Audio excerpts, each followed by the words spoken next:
बंदी छोड़ सतगुरु रामपाल जी परमेश्वर जी की जय हो। परमपिता परमात्मा सारी सृष्टि के रचनहार, कुल मालिक, असंख्य ब्रह्मांडों के स्वामी, जगत गुरु, तीनों लोकों में प्रवेश करके सबका धारण पोषण करने वाले राजाधिराज, आत्माधार, नाथों के नाथ, देवों के देव महादेव, सर्वेश्वर महेश्वर, मृत्युंजय, अजरो अमर, आदि अनादि सनातनी प्रभु, जगत पिता जगदीश्वर, श्री श्री 1008 की उपाधि के वास्तविक अधिकारी, अकाल मूरत सौद स्वरूपी राम वासुदेव, सर्वगतम ब्रह्म, परम पूज्य, प्रथम पूज्य, परम संत, परम पुरुष, परम धनी, परम दयालु, सत्य कबीर, हक्का कबीर, अल्लाहु कबीर, अल्लाहु अकबर, बाखबर अल्लाह ताला, जगत के तारणहार, जगत के मुक्तिदाता, जगत के जगन्नाथ, हारे के सहारे, हिंदुओं के राम, मुसलमानों के अल्लाह, सिखों के वाहिगुरु, ईसाइयों के मसीह, दया के सागर दयानिधि, करुणा के सागर करुणानिधि, स्वयंभू परिभू, संकट मोचन, कष्ट हरण, मंगल करण, दुख भंजन, अविगत कबीर, निर्विकार निर्विषम परमात्मा, अलय अलेख सतगुरु, आदि अनादि सतगुरु, असली मर्यादा पुरुषोत्तम, असली राम, असली कृष्ण, असली घनश्याम, असली मुरारी, राजाओं के राजा, महाराजाओं के महाराजा, शहंशाहों के शहंशाह, सम्राटों के सम्राट, भगवानों के भगवान, अल्लाहों के अल्लाह, प्रभुओं के प्रभु, मसीहाओं के मसीह, सच्चे वाहिगुरु, बाबाओं के बाबा, पीरों के पीर, सेठों के सेठ, जगत सेठ, सावलसा सेठ, सर्वगुण संपन्न, अनंत कोटि कलाओं के स्वामी, अनंत कोटि ब्रह्मांडों के नायक, योगियों में महायोगी, ध्यानियों में महाध्यानी, सिद्धों में परम सिद्ध, ज्ञानियों में तत्व ज्ञानी, ब्रह्म ज्ञानी, महाज्ञानी, परम ज्ञानी, सर्वश्रेष्ठ ज्ञानी, विज्ञानी, युवा कबीर, समरथ कबीर, असमवात, अमित ओझा, सच्चे रहनुमा, करीम अल्लाह, सुभान अल्लाह, दुनिया के अंतिम पैगंबर, 8 सितंबर 1951 से गांव धनाना, जिला सोनीपत, हरियाणा, भारतवर्ष की पावन भूमि पे प्रकट रियल कल की भगवान श्री नारायण साकार हरि, श्री बाबा साहेब, शब्द स्वरूपी राम, संत शिरोमणि सतगुरु रामपाल जी परमेश्वर जी के चरण कमल में साध संगति से जुड़े हुए देश विदेश से आप और हम सभी सत्सेवक भाई बहनों का अनंत कोटि दंडवत प्रणाम। सत्साई भाई और बहनों, दया पूज्य गुरुदेव भगवान की, सतगुरु रामपाल जी परमेश्वर जी की, जिनके शुभ आशीर्वाद से, विशेष आशीर्वाद से आप और हम सभी सत्सेवक भाई बहन साध संगति से जुड़कर अपनी आत्मा के कल्याण हेतु गुरुदेव के तत्व ज्ञान को आधार बनाकर मोक्ष प्राप्ति के लिए निरंतर सतलोक की ओर बढ़ रहे हैं। भाई और बहनों, पूज्य गुरुदेव जी के कर कमल से लिखित पवित्र ग्रंथ मुक्ति बोध के ऊपर वीडियो बनाने की श्रृंखला जारी है। आज इस श्रृंखला में हमारा ये 23वें नंबर का वीडियो है। प्रत्येक वीडियो में गुरुदेव भगवान के आशीर्वाद से आप और हमें अध्यात्म से संबंधित, भक्ति मार्ग से संबंधित बहुत ही गहरी गहरी जानकारियां और बहुत ही हमारे विश्वास को दृढ़ करने वाली बातें सीखने को, समझने को और सुनने को मिल रही हैं। तो भाई और बहनों, आज के वीडियो की हम शुरुआत करते हैं। पवित्र ग्रंथ मुक्ति बोध, पेज नंबर है 245। यहां आज परमेश्वर ने दुर्भिक्ष यानी अकाल पड़ने का वर्णन किया है। यानी जिस समय आदरणीय गरीबदास जी महाराज जी आए थे, उस समय 1720 में एक भयंकर अकाल पड़ा था और उस अकाल के दौरान जनजीवन कितना अस्त व्यस्त हो गया था। लोगों ने एक रोटी के लिए अपने बच्चे तक बेच डाले थे। कोई जाति पाति और धर्म का चक्कर नहीं रहा। जहां रोटी खाने को मिल जाए लोग टूट पड़ते थे। ना कोई जाति देखता था, ना कोई धर्म देखता था। बड़े बड़े राजघराने के लोग, राजा लोग और उनके बच्चे जो नान पुलाव खाया करते थे, 56 प्रकार के भोग खाया करते थे, एक रोटी के टुकड़े के लिए दर दर भटकने लगे। भाई और बहनों, युग परिवर्तन का समय निकट है। 2028 परमेश्वर के द्वारा निर्धारित समय है। ये दुनिया ज्ञान से अपने परमपिता परमेश्वर को नहीं पहचान पा रही है, नहीं जान पा रही है। सन 1994 से परमेश्वर ने, सतगुरु रामपाल जी परमेश्वर जी ने अपना यथार्थ 13वां कबीर पंथ शुरू कर दिया था और पिछले 30 वर्षों से लगातार उन्होंने देश दुनिया को समझाने के लिए दिन रात एक कर डाले। लेकिन इस आधुनिकीकरण की चक्काचौंध में और काल प्रेरणा से ये दुनिया सतगुरु के ज्ञान को स्वीकार नहीं कर पा रही है। नतीजन युग परिवर्तन के दौर में एक बार फिर से परमेश्वर के द्वारा वही 1720 वाली हिस्ट्री दोहराई जाएगी। आज ये दुनिया और इस दुनिया के लोग हर प्रकार से संकटों में घिरने वाले हैं। महामारी, युद्ध, महायुद्ध, अनेकों प्रकार से बाढ़, भूकंप, अतिवृष्टि, अनावृष्टि, ओलावृष्टि, जगह जगह पे आग लग जाना, भूकंप आ जाना, कई प्रकार से ये प्रकृति इंसान के जीवन को अस्त व्यस्त करेगी। और उस समय भी इस इंसान को परमेश्वर की ही शरण लेनी पड़ेगी। यदि अपने और अपने परिवार का बचाव चाहेंगे तो दूसरा धरती पर कोई रास्ता नहीं होगा। तो 1720 में किस प्रकार से दुर्भिक्ष पड़ा, अकाल पड़ा, उसका वर्णन परमेश्वर हमें पहले ही सचेत करने के लिए बता रहे हैं। दुर्भिक्ष अकाल का प्रकरण पारक के अंक की वाणी नंबर 207 से 227। गरीब बीसे में बिसरे नहीं, लागी जोर कसीस, खंड बिहंडा हो गए देखो कोम 36। गरीब बीसे में बिसरे नहीं। बीसे का मतलब गुरुदेव ने बताया 2020। अब भाई और बहनों, ये परमेश्वर को पहचानने के संकेत हैं। ये भाषा, ये लफ्ज, ये कौन यूज कर सकता है? ये सांकेतिक हैं, कोड वर्ड में है। आपको गूगल में कहीं नहीं मिलेगा कि बीसे का मतलब 2020 होता है। आपको डिक्शनरी में कहीं नहीं मिलेगा कि बीसे का मतलब 2020 होता है। तो बीसे का मतलब 2020 किसने बताया? सतगुरु रामपाल जी परमेश्वर जी ने बताया। गरीबदास जी ने तो केवल लिख दिया, उसका अनुवाद नहीं किया। अब अनुवाद कौन कर सकता है? समर्थ कर सकता है। तो क्या कह रहे हैं गुरुदेव? गरीब बीसे में बिसरे नहीं, लागी जोर कसीस, खंड बिहंडा हो गए देखो कोम 36। कोम 36 जाति बिरादरियां सब खंड बिहंड हो गए।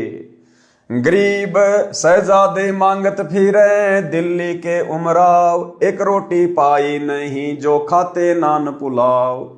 उस अकाल के दौरान वो शहजादे, राजा महाराजाओं के लड़के जो 56 प्रकार के भोजन किया करते थे, नान पुलाव खाया करते थे, कहते हैं एक रोटी के टुकड़े के लिए दर दर भटक रहे थे। ऐसी स्थिति मात्र परमेश्वर ने 1 वर्ष में पैदा कर दी इंसान के दिमाग को ठिकाने लाने के लिए।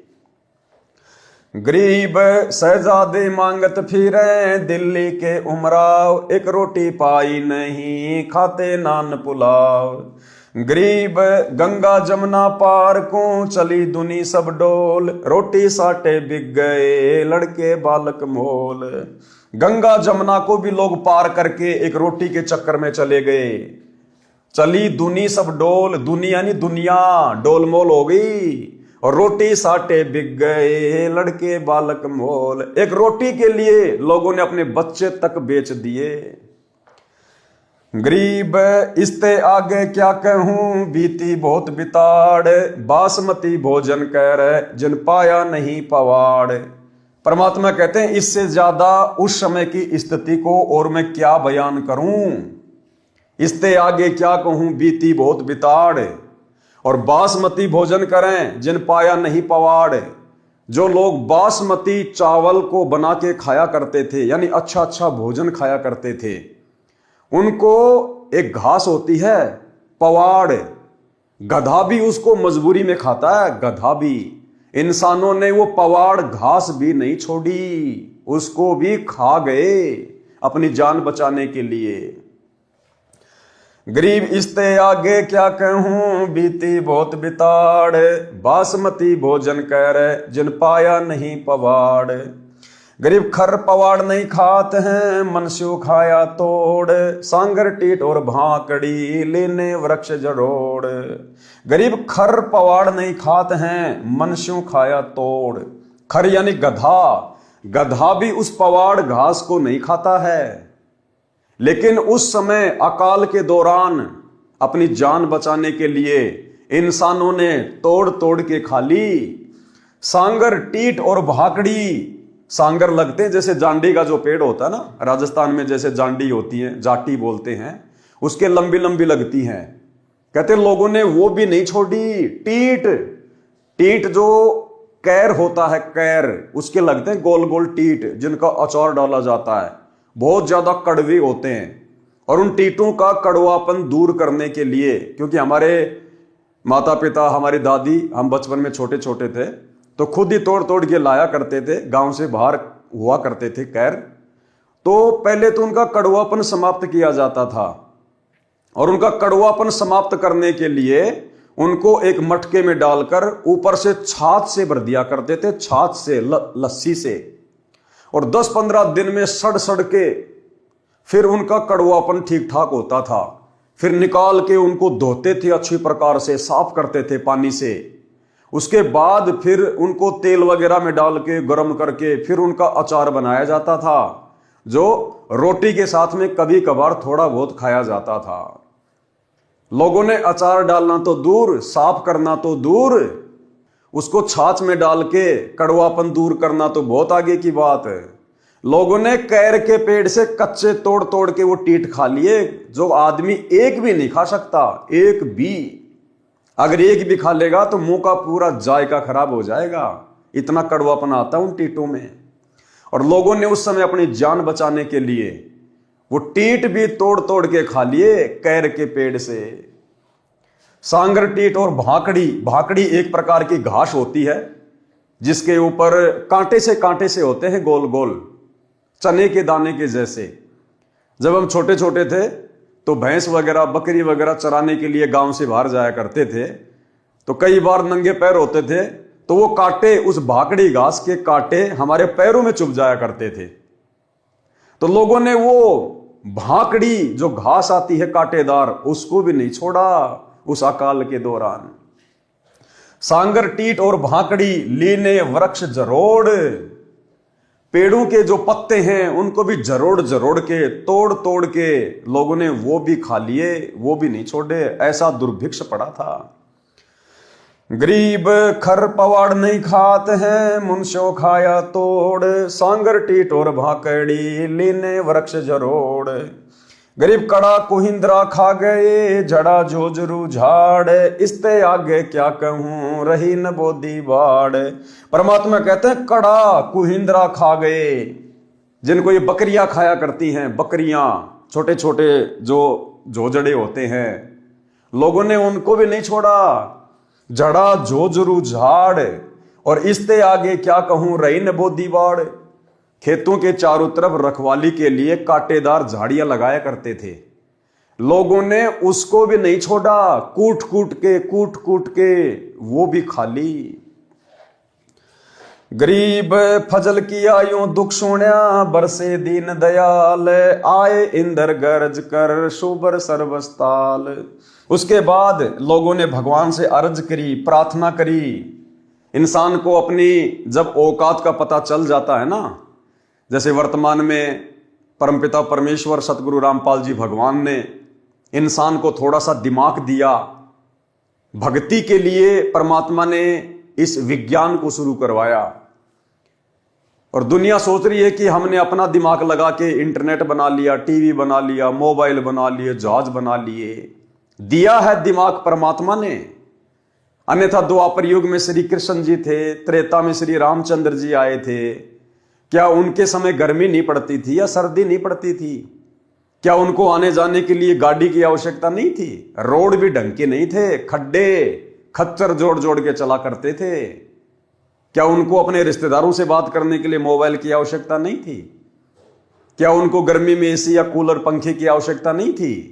वो एक पंखा भी नहीं बना पाए, 3 लोक के भगवान हैं। तो आज का इंसान उनसे ज्यादा समझदार है क्या, जो इंटरनेट बना लेगा? तो ये सब कुछ परमेश्वर ने वर्तमान में इंसान को दिमाग दिया है, केवल भक्ति में सहयोग के लिए। आज ये चीजें भक्ति में सहयोग हो रही हैं। दास एक जगह से वीडियो बना रहा है, आप सभी भगत भाई बहन लाइव देख रहे घर में बैठे बैठे अपने अपने मोबाइल में इंटरनेट के माध्यम से। एक जगह से दूसरी जगह पर जाने के लिए परमेश्वर ने हमें साधन दिए ताकि हमारे समय की बचत हो। पहले लोग पैदल जाया करते थे या बैलगाड़ी में जाया करते थे। 2 दिन का रास्ता महीनों महीनों में पूरा हुआ करता था। आज महीने का रास्ता 2 घंटे में पूरा कर दिया जाता है। बाकी समय परमात्मा की भक्ति। तो परमेश्वर ने भक्ति में सहयोग के लिए इस विज्ञान का सहारा आप और हमें दिया। लेकिन वर्तमान में इंसान आध्यात्म ज्ञान को ना समझकर और विज्ञान को ही सब कुछ मानकर धीरे धीरे अपने पतन की ओर आगे बढ़ रहा है। और यह पतन 2028 युग परिवर्तन के दौर में इस दुनिया को दिखाई देगा। तो भाइयों और बहनों, परमेश्वर ने विज्ञान तो दी थी भक्ति में सहयोग के लिए, लेकिन इंसान ने परमेश्वर को ना पहचान कर अपनी नादानी में इसका दुरुपयोग करना शुरू कर दिया, जिसका नतीजा वर्तमान में सबको देखने को मिलेगा। तो उसके बाद लोगों ने परमात्मा से अर्ज करी, जिसको भी अपना परमात्मा मानते थे, जिसको भी अपना इष्ट मानते थे, लेकिन सुनने वाला तो एकमात्र यही परमात्मा है। उसके बाद परमात्मा ने दया बख्शी। गुरुदेव भगवान ने इंद्र को आदेश दिया, बरसात हुई, धीरे धीरे माहौल ठीक हुआ। गरीब फजल किया यूं दुख सुना, फजल किया, लोगों ने अरदास करी और उस परमात्मा ने उनका दुख सुना। और बरसे दीन दयाल, आए इंद्र गरज कर, सुबर सरवर ताल। गरीब सातु धात और सातु अन्न, बरसा के माही, मेहर मौज मोला करी, बादल पछाए जाही। गरीब बरसे इंद्र घनघोर कर, उतरया हुक्म हिजूर, खलक मुलक सब आवादान, नाही होत कसूर। गरीब ये बीसे की बात है, लगया 21 ऐन। अब क्या कह रहे हैं परमात्मा कि ऊपर आपको जो बातें बताई है ना अकाल के विषय में, ये तो बीसे की बात है, यानी 1720 की बात है। फिर लगया 21 ऐन, फिर 1721 शुरू हुआ। गरीब ये बीसे की बात है, लगया 21 ऐन, 60 महीना शुभ घड़ी, 7 8 चैन। गरीब 60 बदी बैठे गद्दी, इंद्र मूला दीन, लोकपाल लहरी कला, प्रसन्न देवा तीन। गरीब हुकुम अरस्त उतरया, बरसे हरिजन संत, रांडी कै हांडी चढ़ी, बुढ़िया जामे दंत। गरीब 3 4 और 5 मन, हुआ अन उजाल, भीग्या लगया 110 महीना, यो खाओ कंगाल। फिर खेतों में बढ़िया अनाज होने लगा, लोग पेट भर भर के खाना खाने लगे। गरीब लांडी बूची लाड करी, संतों के प्रताप, सांगर टीट न पावते, इब खावे मूंग और भात। गरीब लांडी बूची लटकती, रोखियों ऊपर रूह, केस वहां ही खुश रहे, इब ओडत है सू। गरीब आने का 10 सेर अन्न, मेहनत याकू दे, पिछले दिन नहीं याद हैं, तौबा करके ले। गरीब 1 आने का सेर अन्न, लेते सब मजूर, देखी 10 गुना बद गया, समझी गधेरे सूर। गरीब जुल्हों ऊपर जुल्म था, मर गए डूम डहाल, कातन को पाया नहीं, पर्या जबी साकाल। गरीब सासू साड़ी माए क्या, बापू पीत बिछो, शकल कबीला तज गए, ऐसा व्याप्या द्रो। परमात्मा कहते हैं उस अकाल के दौरान क्या सासू, क्या साड़ी, क्या माँ, क्या बाप, क्या बेटा, क्या वो परिवार, क्या वो कबीला, सब तितर बितर हो गए। पता नहीं अपनी पेट की भूख शांत करने के लिए कौन कहां कहां भटक रहा था। गरीब ऐसी बीती जगत में, जाने नहीं जिहान, कत्थक चूना लाए कर, अब चाबण लागे पान। कहते हैं संसार में ये काल और ये दुर्गा ऐसे ऐसे तांडव मचाते हैं। गरीब ऐसी बीती जगत में, जाने नहीं जिहान। और वर्तमान में इंसान को थोड़ा बहुत परमात्मा ने सुख क्या दे दिया, उन सब घटनाओं को भूल गया है।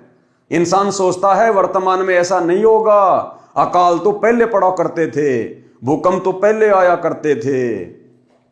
और कहते हैं अब कत्थक चूना लाए कर, अब चाबण लागे पान। उस समय तो खाने को रोटी नहीं थी और अब बकवाद करने लग गए। फिर अब चूना लगा के, कत्था लगा के और पान खाने लग गई दुनिया, बकवाद करने लग गई, शराब पीने लग गई, मांस खाने लग गई। तो भाई और बहनों, आज ये दुनिया फिर से उसी मुहाने पे खड़ी है। आज फिर से दुनिया ने वही बकवादे करनी शुरू कर दी, परमेश्वर को पहचान नहीं रहे, जान नहीं रहे। तो आने वाले समय में, जो कि बहुत ही थोड़ा समय बच गया है, मुट्ठी भर भी समय नहीं है, मुट्ठी भर का मतलब है 5 उंगलियां हैं ये, इसको कहते हैं मुट्ठी भर। यानी संसार के पास में, दुनिया के पास में 5 वर्ष भी नहीं बचे हैं। 2028 युग परिवर्तन का दौर है, उससे पहले पहले दुनिया को दिन में तारे दिखाई देने लग जाएंगे। गरीब पंडो भारत में बचे, यो राखे जनदास, काल कुचालों में रहे, नहीं खाए खड़घास।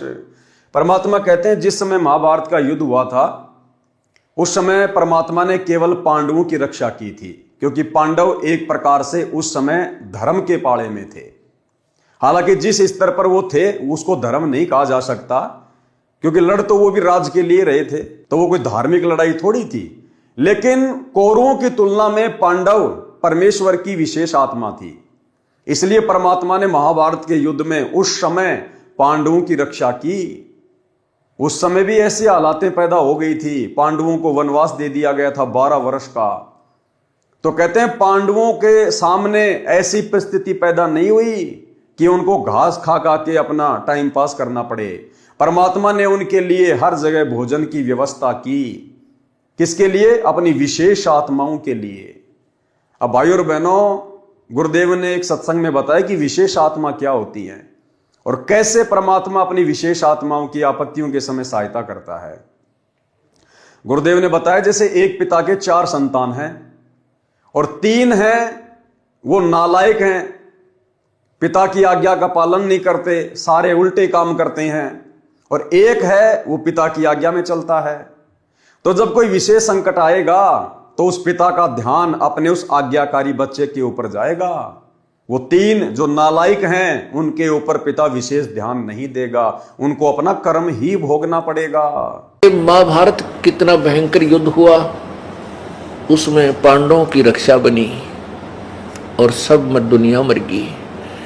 ऐसे ही परमात्मा ऐसी आपत्तियों में कबीर परमेश्वर के बच्चों को, कबीर परमेश्वर की जो विशेष आत्माओं को, विशेष कौन सी होती हैं, जैसे वैसे तो हम कबीर जी के सभी बच्चे हैं, सभी उसकी आत्मा है, कीड़ी, हाथी, कुंजर, राजा, रंग, महादेव, ब्रह्मा, विष्णु, महेश और हम।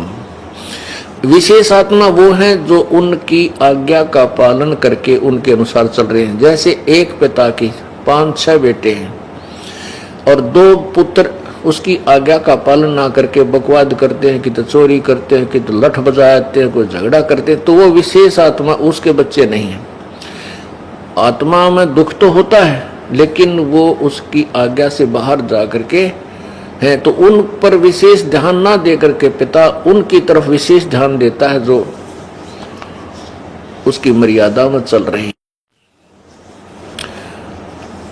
और जो दूसरे हैं मर्यादाहीन रहते हैं, उनसे तो पैसे भी छुपा कर रखा कर कदे रास्ते ये निकाल ना ले जाएं। तो ऐसे ही जो परमेश्वर की प्यारी आत्माएं कभी किसी उसके चरणों में रही हैं, उस अक्षेत्र में परमात्मा ने अकाल नहीं गिरने दिया। तो यहाँ उसी के विषय बताते हैं, पंडो भारत में बस। तो आने वाले समय में जब ये आपत्तियां देश और दुनिया में आएंगी, उस समय भाई और बहनों, परमात्मा केवल अपनी विशेष आत्माओं के ही साथ रहेंगे, बाकी दुनिया के साथ नहीं रहेंगे। दुनिया के जो जैसा कर्म है वैसा ही उनको फल भोगना पड़ेगा।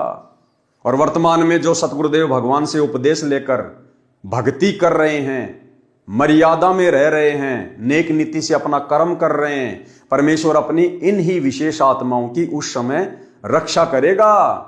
परमात्मा उनको भूखा नहीं मरने देगा, कहीं से भी उनके लिए परमात्मा अन्न का बंदोबस्त करेगा। और ये तो समर्थ है, धनी है, जगत सेठ है, इस परमेश्वर को तो कुछ भी करने की जरूरत नहीं है, इनके तो संकेतों से सब कुछ होता है।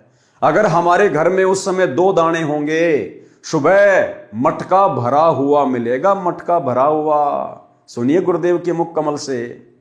फिर भगवान व्यवस्था करेगा। आपके घर में 2 दाने होंगे, तड़के भरा पाओगा मटका, पिप्पा भरा पाओगा आटे का, इस तरह कर देगा दाता आपके लिए। लेकिन भक्ति करवाने के लिए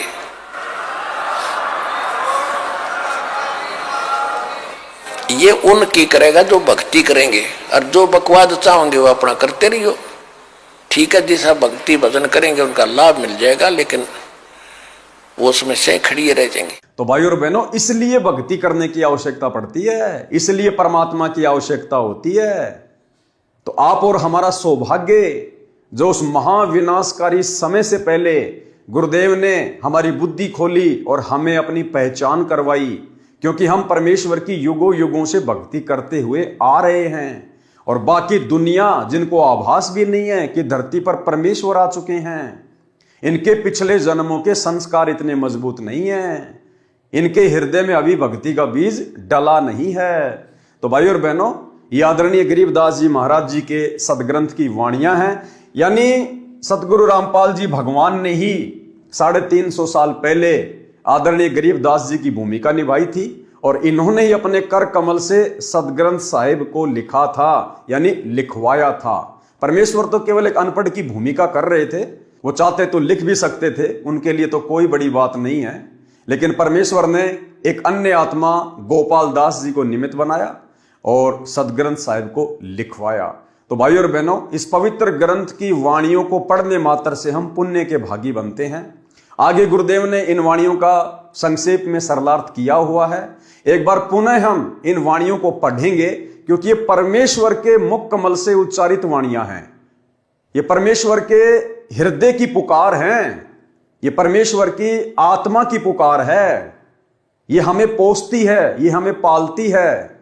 इससे हम भगत भाई बहन दृढ़ होते हैं, भक्ति मार्ग पर हमारा विश्वास बढ़ता है।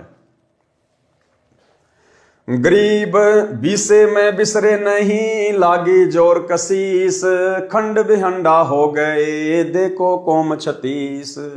गरीब शहजादे मांगत फिरे दिल्ली के उमराव, एक रोटी पाई नहीं खाते नान पुलाव। गरीब गंगा जमुना पार को चली दुनी सब डोल, रोटी साटे बिक गए लड़के बालक मोल।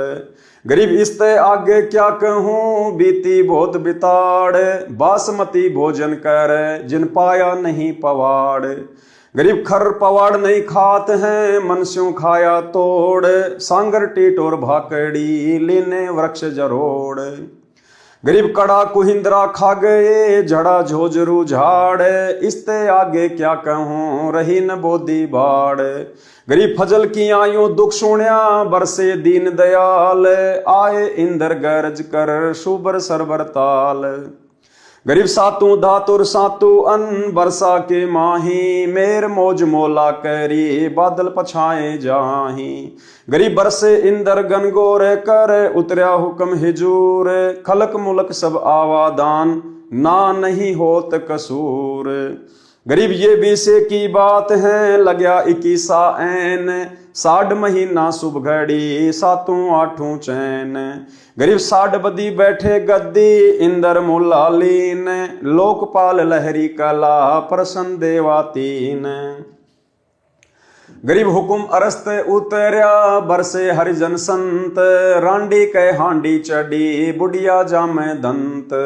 गरीब 3, 4 और 5 मण हुआ अन्न उजाल, भीग्या लग्या 110 महीना यो खाओ कंगाल।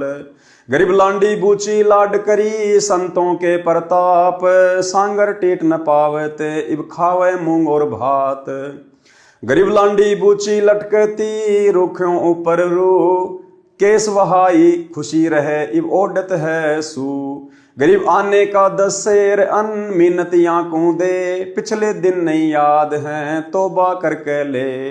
गरीब 1 आने का शेर अन्न लेते सब मजूर, देखी 10 गुना बद गया समझी गदरे सूर। गरीब जुल्हों ऊपर जुल्म था मर गए डूम डहाल, कातण को पाया नहीं पर्याज भी साकाल। गरीब सासू साड़ी माए क्या बापू पूत बिछो है, सकल कबीला तज गए ऐसा व्याप्या द्रोह। गरीब ऐसी बीती जगत में जाने नहीं जिहान, कथुर चुना लाए कर अब चाबन लागे पान। गरीब पंडो भारत में बचे यो राखे जनदास, काल कुचालू में रहे नहीं खाए खड़ घास। सरलार्थ, इन वाणियों में दुर्भिक्ष का वर्णन है। विक्रमी संवत 1720 में अकाल पड़ा था, बारिश नहीं हुई, उस समय नहरें नहीं थी, सिंचाई का एकमात्र साधन वर्षा थी जो हुई नहीं, जिस कारण से अकाल गिरा, जनता भूखी प्यासी मरने लगी। संत गरीबदास जी ने बताया है कि उस दुर्भिक्ष के कारण 36 जाति के व्यक्ति बर्बाद अर्थात नष्ट हो गए। जो जाति विशेष में जन्मे थे, यानी जैसे ब्राह्मण, ठाकुर लोग, राजपूत लोग अपने को सर्वोच्च जाति का मानकर घमंड करते थे, वे जाति बताना भूल गए। अपनी भूख शांत करने के लिए, जान बचाने के लिए ब्राह्मण, ठाकुर, राजपूत चमारों के घर पर रोटी मांगते थे। अपनी जाति वाति बताना सब भूल गए। जो पहले एक दूसरे से इतनी नफरत किया करते थे, अपने आप को सर्वोच्च माना करते थे, अपने को सर्वोच्च जाति का मानकर घमंड करते थे, वे जाति बताना भूल गए। भूख से बेहाल थे, सर्व प्राणी त्राही त्राही कर रहे थे। जो दिल्ली में रहने वाले शहजादे अर्थात राजघराने के व्यक्ति भूख के कारण दर दर भटक कर मांग मांग कर रोटी खा रहे थे। जो दिल्ली के उमराव अर्थात राजवंश के लोग नान पुलाव खाते थे, उस समय रोटी को तरस रहे थे, रोटी को। गंगा दरिया तथा यमुना दरिया की दूसरी ओर लोग भोजन के लिए चले गए, रोटियों के लिए अपने बच्चे भी बेच दिए। और क्या बताऊं, बहुत त्रास भोगी। जो बासमती चावल पकाकर मजे से खाते थे, उनको पवाड़ घास भी खाने को नहीं मिला, क्योंकि व्यक्तियों ने वह भी खा लिया था। पवाड़ घास को गधे भी नहीं खाते, आदमियों ने तोड़ तोड़ कर खाया। इसके अतिरिक्त जांडी के पेड़ के फल, सांगर, सिंगरे, कैर, झाड़ से टीट और कांटेदार भाकड़ी कूट कर खाई। वृक्ष के पत्ते जरोड़ कर यानी खींच खींच कर तोड़ कर खा गए। अन्य घास जैसे कुंदरा, जोजरू झाड़ को खा गए। इससे आगे और क्या बताऊं, उस दुर्भिक्ष में कांटेदार झाड़ियों की बाड़ जो खेत की रक्षा के लिए लगाई हुई थी, जो बोदी यानी कमजोर पुरानी गली हुई थी, बाड़ भी कूट कूट कर खानी पड़ी। ऐसी दुर्गति आदमियों की हुई थी। हाहाकार मचा, परमात्मा ने पुकार सुनी, इंद्र को आदेश दिया बारिश करने का। बारिश हुई, बादल गरज गरज कर बरसने लगे, तालाब खेत पानी से पूर्ण रूप से भर गए, अच्छी फसल हुई, दुर्भिक्ष का संकट टल गया। दुर्भिक्ष में सासू साली, माता पिता, पुत्र सब परिवार भूखे मरते, भोजन की तलाश में पागलों की तरह इधर उधर भाग गए, एक दूसरे से बिछुड़ गए। जगत में ऐसी भयंकर स्थिति हुई थी। अब दुनिया उन दुर्दिनों को भूल गई है, बकवाद करने लगे हैं, कत्था तथा चूना लगाकर पान चबाने लगे, यानी फंड करने लगे हैं, परमात्मा को याद नहीं करते। ये सारी बातें गुरुदेव भगवान ने क्यों लिखनी पड़ रही हैं, क्यों समझानी पड़ रही है कि भैया अगर उसी प्रकार से बकवाद करते रहोगे और परमात्मा की भक्ति नहीं करोगे, सच्चे सतगुरु की शरण में आके सत भक्ति नहीं करोगे, तो जिस प्रकार सन 1720 में मात्र 1 वर्ष में परमेश्वर ने दुनिया को अरस से फरस पे लाके छोड़ दिया, वो समय अब ज्यादा दूर नहीं है। तो भाई और बहनों, आप और हमारा सौभाग्य जो परमेश्वर ने हमें पहले से ही उस आगामी मार से बचाने के लिए हमें अपनी शरण में लिया। उस दुर्भिक्ष में परमात्मा ने अपने भक्तों की ऐसे रक्षा की थी जैसे महाभारत के युद्ध में 5 पांडवों की रक्षा की थी। भक्तों को उस अकाल में भी भोजन का भाव नहीं रहा। यानी उस समय जो परमेश्वर की आत्माएं थी, यानी परमात्मा भिन्न भिन्न रूप धारण कर कर पृथ्वी पर विचरते रहते हैं, आत्माओं को सत भक्ति पे लगाते रहते हैं। तो उस समय जो उनकी शरण में थे, जो उनके भगत थे, परमेश्वर ने उस 1720 में अकाल के समय जहां दुनिया की दुर्गति हो रही थी, लेकिन परमेश्वर ने अपने भक्तों के ऊपर दिक्कत नहीं आने दी। उनकी परमेश्वर ने भोजन की व्यवस्था की, उनको भाकड़ी नहीं खाने दी, पवाड़ घास नहीं खाने दी। भक्तों को उस अकाल में भी भोजन का भाव नहीं रहा। और ठीक इसी प्रकार भाई और बहनों, आप और हमने भी विश्वास के साथ भक्ति पे लगे रहना है। और अब तो परमात्मा स्वयं धरती पे प्रकट है, बापों का बाप। आज तो हमें परमात्मा जरा सी भी दिक्कत नहीं होने देगा, जरा सी भी दिक्कत।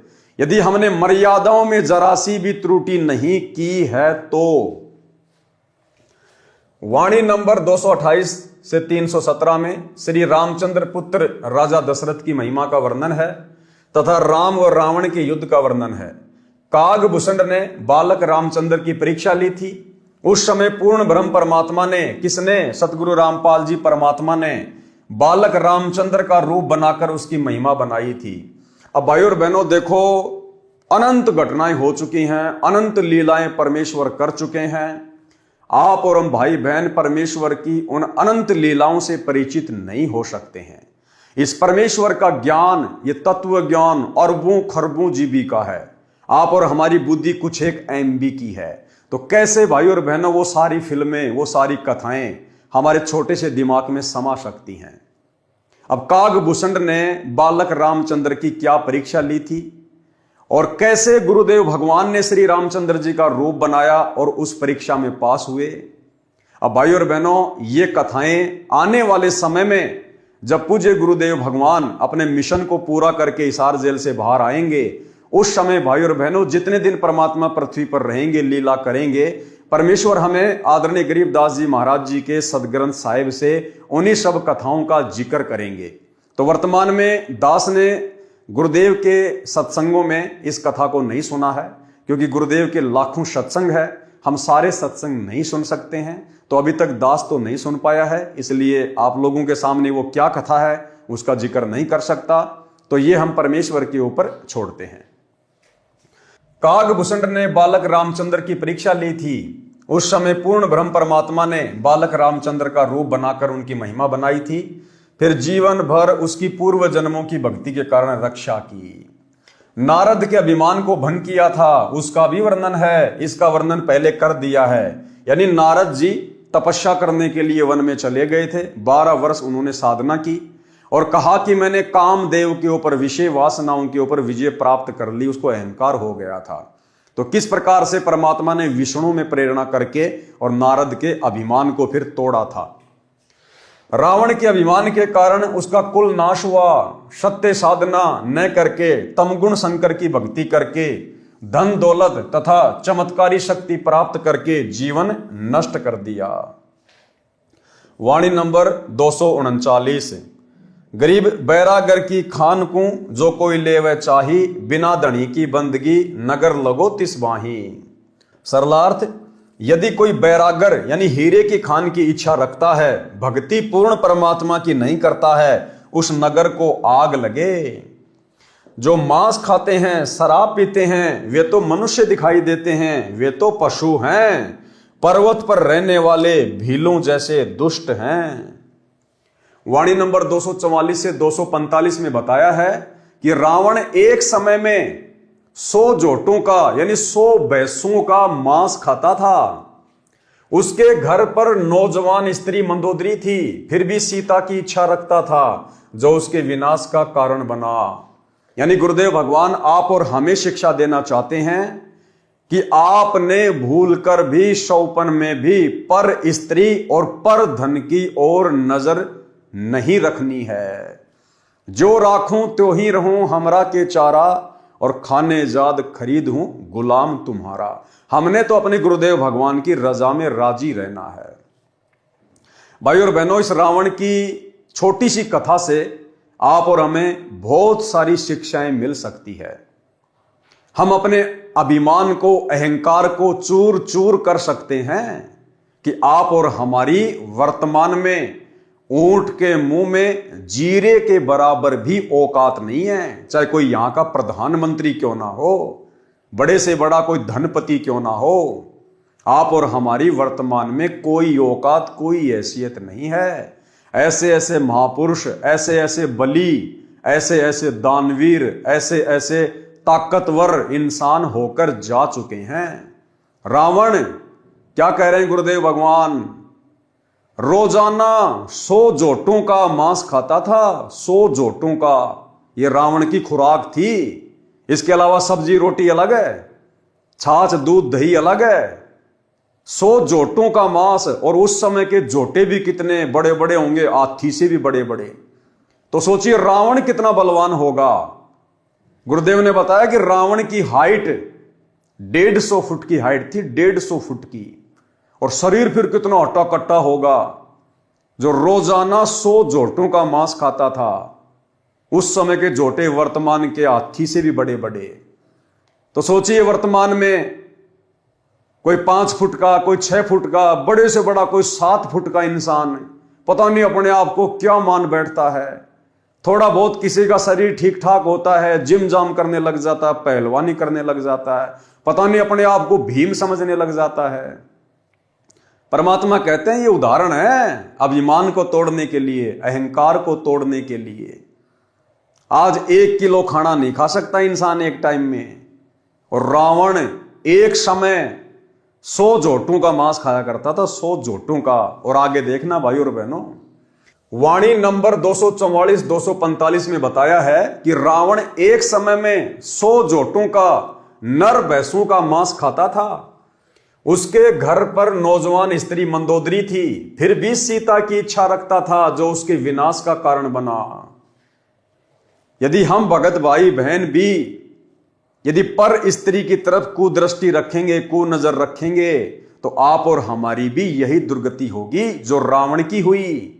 अरे रावण भी तो परमात्मा की आत्मा थी, और गुरुदेव ने एक सत्संग में बताया कि रावण की आत्मा भी कभी कबीर परमात्मा सतगुरु रामपाल जी भगवान की शरण में रह चुकी थी, लेकिन भक्ति मार्ग पर टिका नहीं।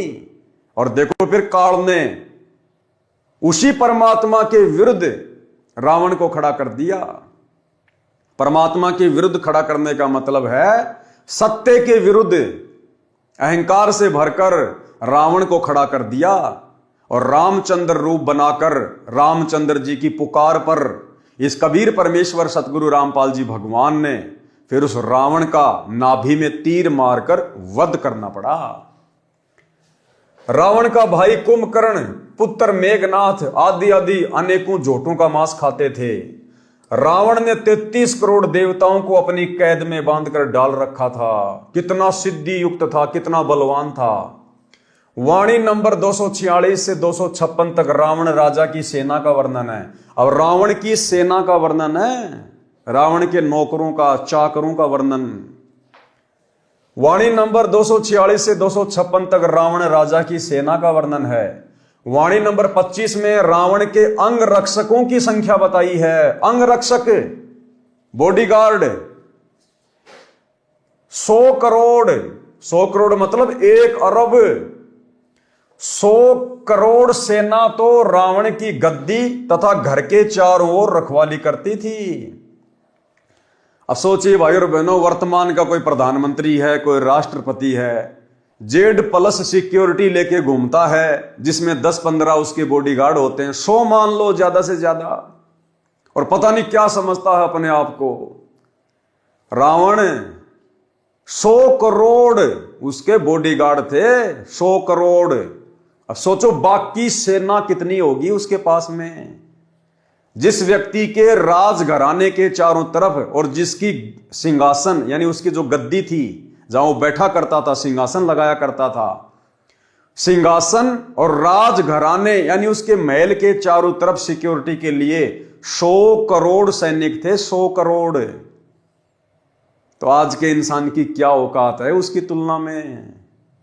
और आगे देखना भाई और बहनों, आगे देखना, अगर वास्तव में कोई भक्ति बीज होगा, परमात्मा की विशेष अधिकारी आत्मा होगी, वो इन उदाहरणों को देखकर कभी शौपन में भी घमंड नहीं करेगा, ना अपने धन का, ना अपने शरीर का, ना अपने बेटा बेटी का, और ना अपनी पद पोस्ट का।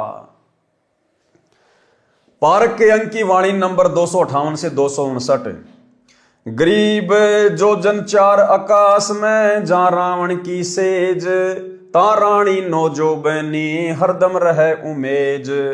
गरीब एक सवामण कंदरप, रज बीरज ढलकंत, नौजोबनी से जब रावण भोग करंत। ये दोनों लाइनें कितनी गहरी हैं। सबसे पहले परमात्मा ऊपर वाली लाइन का सरलार्थ कर रहे हैं। गरीब योजन चार आकाश में, जहां रावण की सेज। सरलार्थ, लंका के राजा रावण के महल की सबसे ऊपर की मंजिल 4 योजन थी।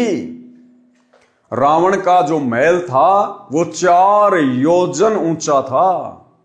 और गुरुदेव ने बताया 1 योजन में 12 किलोमीटर होते हैं, तो 12 चौका 48 किलोमीटर ऊंचा रावण का महल था। भाई जिसकी 150 फुट की हाइट है तो भला उसका 48 किलोमीटर क्यों नहीं होगा। और भाई उस समय तो सब कुछ सिद्धियों से काम होता था। जैसे आजकल बुर्ज खलीफा बना दी लोगों ने दुबई में, 800-900 मीटर ऊंची बिल्डिंग है कि दुनिया की सबसे ऊंची बिल्डिंग। और उसमें जाते कैसे हैं? लिफ्ट लगा के। ऐसे ही रावण अपनी 48 किलोमीटर ऊंची बिल्डिंग में सिद्धि शक्ति से उड़ के जाया करता था, उड़ के जाया करते थे। तो बताओ भाई और बहनों, वर्तमान के इंजीनियर तो कहीं भी नहीं टिकते। ऐसे ऐसे इंजीनियर हो चुके हैं इस धरती के ऊपर। आज 1 किलोमीटर ऊंची बिल्डिंग बना दी, बुर्ज खलीफा। पता नहीं अपने आप को इंसान क्या समझने लग रहा, हमने क्या बना लिया। रावण जैसे 48 किलोमीटर ऊंचे महल बना के चले गए, आज उनका नामो निशान भी नहीं है। तो क्या औकात है आज के इंसान की? किस बात पे घमंड करेगा आज का इंसान? लंका के राजा रावण के महल की सबसे ऊपर की मंजिल 4 योजन, 1 योजन 12 किलोमीटर का होता है, इतनी ऊंची थी। और आजकल कोई भगत भाई बहन अगर 2 मंजिल बना लेता है, 3 मंजिल बना लेता है, फूला नहीं समाता, रात को सपने भी आते हैं किराएदार आ गया, 12,000 महीने के दे रहा है, बढ़िया रसोई का काम चल रहा है। परमात्मा कहते हैं घर तो 3.5 हाथ, गणा तो पूर्ण 4, और इससे अधिक जो चाहता उसको नहीं विचार। साईं इतना दीजिए जिसमें कुटुंब समाओ, हम भी भूखे ना रहे साधु न भूखा जाए। हम भगत भाई बहनों ने केवल अपनी भक्ति को सफल करने के लिए, और जितनी वस्तुओं की हमें आवश्यकता है कम से कम, केवल हमने उतनी ही वस्तुओं का संग्रह करना है। और बार बार हमने गुरुदेव भगवान से डिमांड नहीं करनी, अर्ज नहीं करनी, प्रार्थना नहीं करनी। बारंबार गुरुदेव से प्रार्थना करना भी काल का भयंकर जाल है। यदि आप सांसारिक वस्तुओं के लिए, भौतिक वस्तुओं के लिए, बेटा बेटी की पढ़ाई के लिए, नौकरी के लिए, इंटरव्यू के लिए, मकान बनाने के लिए, यदि आप बारंबार गुरुदेव भगवान से अर्ज करते हैं, प्रार्थना करते हैं, तो भाई और बहनों परमात्मा ने बताया तुम अपना सत्यानाश कर रहे हो। अगर तुम्हें परमात्मा देगा तो तुम्हारी भक्ति से देगा, तेल तो तिलों से निकलेगा। मांग लो ये तो दे देगा, दाता है, दाता एक राम, भिखारी सारी दुनिया। लेकिन तुम्हें देगा तुम्हारी भक्ति के प्रतिफल में। अब आप यहाँ आते हो तो कोई तो रोग से दुखी है, कोई कर्जे से दुखी है, कोई अन्य, कोई पुत्री के साथ कोई गलत घटना घट रही है, भाई कोई किसी केस से पीड़ित है, कोई किसी कारण से। और जो भी ज्ञान और भक्ति दी जाती है आपकी वहीं नष्ट हो जाती है, क्योंकि आप भक्ति करते हो, फिर 36 आपके ऊपर आपदाएं हैं, उनसे पर अर्जी लगाते हुए भगवान ने हो जाती, वो आपकी साथ साथ खत्म होती है। और जो भी ज्ञान और भक्ति दी जाती है आपकी वहीं नष्ट हो जाती है, क्योंकि आप भक्ति करते हो, फिर 36 आपके ऊपर आपदाएं हैं, उनसे पर अर्जी लगाते हुए भगवान ने हो जाती, वो आपकी साथ साथ खत्म होती है। और जो भी ज्ञान और भक्ति दी जाती है आपकी वहीं नष्ट हो जाती है, क्योंकि आप भक्ति करते हो, फिर 36 आपके ऊपर आपदाएं हैं, उनसे पर अर्जी लगाते हुए भगवान ने हो जाती, वो आपकी साथ साथ खत्म होती है। तो परमात्मा आपको कैसे ठीक करेगा? एक बार किसी के ओठ का चोट लगी, ओठ के, और किसी ने दवाई बता दी कि इसके होठ का हलवा बना के बांध दो, अब थोड़ा सा हलवा बनाया 10-20 ग्राम देसी घी का, उसके होठ पर रख दिया। होठ पर रखते हो भीतर कर गया, भूखा था। उसने फिर दरिया, वो फिर खा गया। एक समझदार से ने बताया कि अच्छा बना दो, और पहले इसने भीतर से भरो, जब होठ पर टटेगा अंदर से फुल करो इसको जब टेकने देगा ये होठ पे। तो पहले ये परमात्मा पहले आपको अंदर से भरेंगे, और जब इस औषधि ने होठ पे टेकने दोगे आप जब आप ऊपर न चालन की सोचोगे,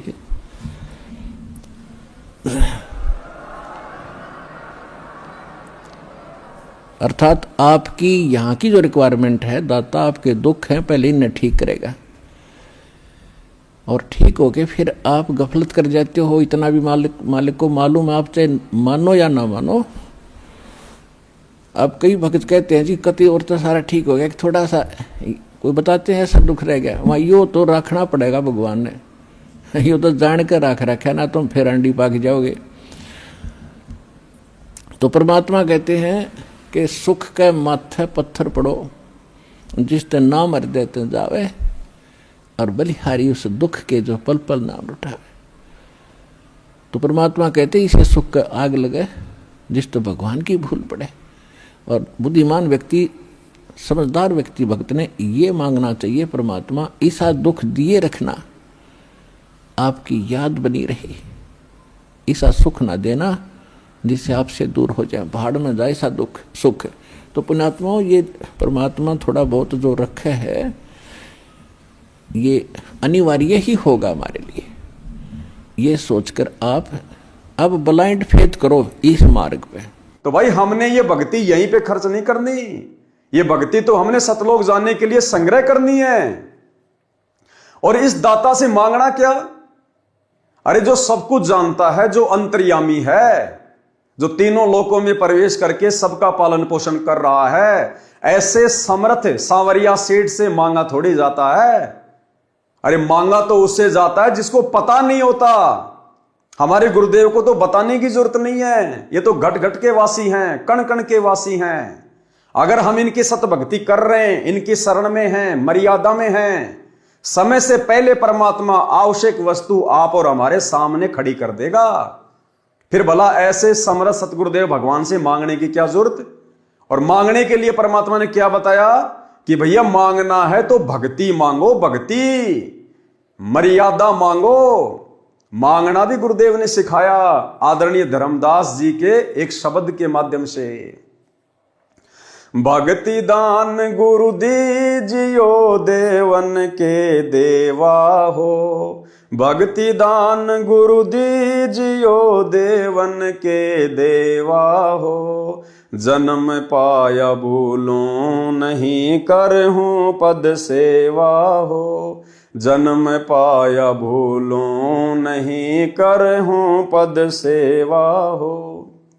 तीर्थ व्रत मैं नहीं करूं ना मंदिर पूजा हो, तीर्थ व्रत मैं नहीं करूं ना देवल पूजा हो। मनसा वाचा कर मना मोहे और न दूजा हो, मनसा वाचा कर मना मोहे और न दूजा हो। भक्ति दान गुरु दीजियो देवन के देवा हो, भक्ति दान गुरु दीजियो देवन के देवा हो। जन्म पाया भूलों नहीं करहूं पद सेवा हो। सुख संपत्ति परिवार धन और सुंदर नारी हो, सुख संपत्ति परिवार धन और सुंदर नारी हो। सुपने में इच्छा नहीं करूं गुरुआन तुम्हारी हो, सपने में इच्छा नहीं करूं गुरुआन तुम्हारी हो। भक्ति दान गुरु दीजियो देवन के देवा हो, भक्ति दान गुरु दीजियो देवन के देवा हो। जन्म पाया भूलो नहीं, करहूँ पद सेवा हो। अष्ट सिद्धि और नौ निधि बैकुंठ का बासा हो। अष्ट सिद्धि और नौ निधि बैकुंठ का वासा हो। सो मैं तुमसे न मांगता, सब थोथरी आशा हो। सो मैं तुमसे न मांगता, सब थोथरी आशा हो। भक्ति दान गुरु दीजियो, देवन के देवा हो। भक्ति दान गुरु दीजियो, देवन के देवा हो। जन्म पाया भूलो नहीं, करहूँ पद सेवा हो। तो यदि हमने कुछ मांगना भी है अपने परमेश्वर से, अपने महबूब से, अपने गुरुदेव भगवान से, तो गुरुदेव ने बताया कि बच्चों तुम क्या मांगोगे? तुम रावण से ज्यादा यहां पर वैभवशाली नहीं हो सकते, भौतिक सुख सुविधाओं से लैस नहीं हो सकते। जिसकी 48 किलोमीटर ऊंची मंजिल थी, सिद्धि शक्ति से उड़ के जाया करता था, और 48 किलोमीटर ऊंचा महल पूरा का पूरा सोने का, गारियां भी सोने की, ईंटें भी सोने की। क्या हम उस रावण से ज्यादा वैभवशाली यहां हो सकते हैं? 1 लाख पूत 1.25 लाख नाती, उस रावण के आज घर में कोई दीवा ना बाती। 1 लाख जिसका उसका कोई वंश भी नहीं आज धरती पर।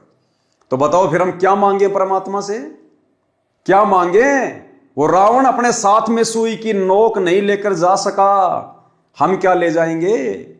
तो परमात्मा कहते हैं भक्ति मांगो, भक्ति से बड़ा कोई धन नहीं है। कबीरा सब जग निर्धना, धनवंता ना कोई, और धनवंता सोई जानिए, जिसके पास राम नाम धन होए। कौन से राम का? सतगुरु रामपाल जी परमेश्वर जी का शतनाम, सारनाम, प्रथम नाम, इनकी भक्ति, इससे बड़ा दुनिया में कोई धन नहीं है। बाकी सब धन नश्वर हैं, खंड खंड हो जाएंगे, लेकिन ये भक्ति धन कभी भी नष्ट नहीं होता, हमें शतलोक में पहुंचा देगा। तो गुरुदेव ने बताया अगर कुछ मांगना भी है तो भक्ति मांगो। जय तन चाहिए राजपाट, तो धर ले ध्यान हमारा। अगर तेरे मन में राज्य करने की इच्छा भी है तो भी इस भक्ति से ही मिलेगी। अगर रावण को भी वो महल मिला, ठाट बाट मिले, नौकर चाकर मिले, तो भी उसकी भक्ति के प्रतिफल में मिले। रावण ने 10 बार अपना सिर अपने हाथ से तलवार से काट के अपने इष्ट श्री शंकर जी के चरणों में चढ़ा दिया, लेकिन फिर भी देने वाला तो यही कबीर परमात्मा था, भले शंकर जी के माध्यम से दे। अष्ट सिद्धि 9 निधि का दाता यही है, 24 सिद्धियों का स्वामी यही है। ये देवी देवता ब्रह्मा विष्णु महेश भी इसी समर्थ सेठ सतगुरु रामपाल जी भगवान से मांगते हैं। 33 कोटि अधारा, ध्यावे शेष 88, उतरे भवजल पारा, कटहे यम की फांसी। ये 33 करोड़ देवी देवता और 88,000 ऋषि महात्मा भी अपनी भक्ति का आधार इसी पूर्ण परमात्मा कबीर परमेश्वर सतगुरु रामपाल जी भगवान को ही मानते हैं, भले उन्हें भक्ति का वास्तविक ज्ञान नहीं है। जिस प्रकार इंसान चाहे किसको भी पूजता है, किसी भी देवी देवता की पूजा करता है, लेकिन जब उसके ऊपर विशेष आपत्ति आती है तो उसकी आत्मा से एक ही पुकार निकलती है, हे परमात्मा, हे मालिक, हे परमेश्वर। इसी प्रकार ये देवी देवता चाहे जो भक्ति कर रहे हैं, लेकिन उनकी भक्ति का आधार वो परमात्मा ही है, क्योंकि सर्व का पालन पोषण यही एकमात्र परमात्मा तीनों लोकों में प्रवेश करके करता है। तो हम भगत भाई बहनों ने ये रावण जैसे जन्म बहुत भोग लिए। इस नकली नश्वर 21 ब्रह्मांड के झूठे सुख हमने बहुत बार भोग लिए। अनेकों बार हमने बड़े बड़े बलशाली पहलवानों के जन्म ले लिए।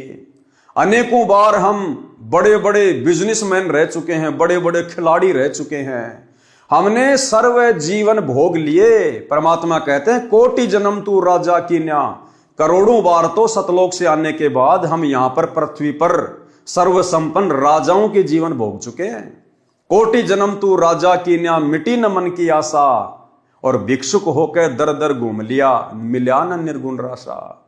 हमारी कहीं भी संतुष्टि नहीं हुई, इस आत्मा की अभी तक कभी भी तृप्ति नहीं हुई। इस आत्मा की संतुष्टि, इसकी तृप्ति होगी गुरुदेव की भक्ति से, क्योंकि ये भक्ति आत्मा की खुराक है, जो वर्तमान में बड़े सौभाग्य से आप और हमें पूज्य गुरुदेव जी के द्वारा मिल चुकी है। इसलिए अब हमने दुनिया के वैभव को देखकर, सर्व संपन्न लोगों के सर्व सुखों को देखकर अपने मन में किसी भी प्रकार की इच्छा जाहिर नहीं करनी है। परमात्मा यही समझाना चाहते हैं कि अगर तू सफल हो गया ये भक्ति करके, तो यहां के राजा महाराजाओं के सुख तो छोड़ दो, जब तुम सतलोक में चले जाओगे तो परमात्मा कहते हैं, चार मुक्ति जहां चंपी करती माया होरी दासी, दास गरीब अभय पद परसै वो मिले राम अविनाशी। सतलोक में जाने के बाद या ब्रह्मा विष्णु महेश के पास जो चार मुक्ति हैं, काम अर्थ धर्म मोक्ष, कहते हैं ये तो तुम्हारे वहां पैरों की चंपी करेंगी, मालिश करेंगी, इनकी तरफ तो तुम देखोगे भी नहीं। सतलोक में इतने सुख हैं, इतना सर्व संपन्न लोक है वो। जिस प्रकार किसी के घर में 4 व्हीलर हो तो वो बाइक की तरफ तो कभी देखता भी नहीं है। तो इसी प्रकार सतलोक के सुखों की तुलना में यहां की जो चार मुक्तियां हैं, जो ब्रह्मा विष्णु महेश को प्राप्त हैं, ये तो केवल एक मोटरसाइकिल की तरह है। तो भाइयों और बहनों, हमने नीची गर्दन करके दुनिया को ना देखकर, गुरु के ज्ञान को आधार बनाकर और मृत मानकर अपने आप को, ये जीवन, ये शरीर, ये सोच अपने गुरुजी को समर्पित कर देनी है कि गुरुजी मैं स्वयं को आपको समर्पित करता हूं, मेरा जीवन आपके कदमों में है, हे परमेश्वर आपका कुत्ता हूं, मेरी डोर अपने हाथ में रखना। कुत्ता हूं गुरुदेव का, पवन दास का नाम, और गले प्रेम की जेवड़ी, जहां खींचो तहां जाऊं। तो करो तो बावड़ूं, दूर दूर करो तो जाऊं, और जो राखूं त्यों ही रहूं, जो देवोगे सो खाऊं। हमने इस भाव से, क्योंकि भाई और बहनों कितनी उम्र है हमारी, आधी से ज्यादा उम्र तो जा चुकी है, 15, 20, 25 साल की हमारी उम्र है। अब बताओ, अब 40 साल में तो हम जगत सेठ बने नहीं, अब 15, 20 साल में क्या जगत सेठ बनेंगे, और बन भी गए तो परमात्मा ने जो पहले जो जगत सेठ बन के जा चुके हैं उनकी दुर्गति बता दी। बताओ फिर क्या मांगे हम परमात्मा से भक्ति के अलावा, मर्यादा के अलावा। सरलार्थ, लंका के राजा रावण के महल की सबसे ऊपर की मंजिल 4 योजन, 1 योजन 12 किलोमीटर का होता है, इतनी ऊंची थी। उसमें रावण नौजवान स्त्री के साथ संभोग करता था। संभोग यानी सेक्स करते समय दोनों स्त्री पुरुष के वीर्यपात होने की मात्रा 1.25 मण, 1 मण में होता है 40 किलो, इतनी होती थी, यानी 50 किलो, यानी आधा क्विंटल होती थी। जब रावण ये बकवादे किया करता था, जबकि वो शादीशुदा था, मंदोदरी उसकी महारानी थी, सुंदर थी, नौजवान थी, इसके बावजूद भी काल प्रेरणा से वो अन्य नौजवान स्त्रियों के साथ में संभोग किया करता था। कहां? अपनी 48 किलोमीटर ऊंची सबसे ऊपर की मंजिल पे जाके, अपनी सिद्धि शक्ति से वहां जाकर वो उन नौजवान औरतों के साथ संभोग किया करता था। और एक बार के संभोग में जो पदार्थ स्त्री और पुरुष के शरीर से बाहर निकलता है, रज और बीरज, गुरुदेव ने बताया 50 किलो, यानी आधा क्विंटल रज और बीरज उस समय स्त्री और पुरुष के शरीर से बाहर निकलता था। भाई और बहनों, यह सामान्य बात नहीं है। आज के इंसान का वजन होता है 50 किलो, आधा क्विंटल तो आज के इंसान का वजन रह गया। और रावण जब एक बार संभोग करता था तो 50 किलो वो पदार्थ अपने शरीर से बाहर निकाल दिया करता था। तो क्या औकात है आज के इंसान की, भले वो प्रधानमंत्री है, राष्ट्रपति है, रावण के एक समय के वीर्य के बराबर आज के इंसान का वजन है।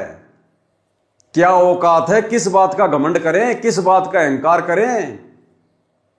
150 फीट जिसकी हाइट।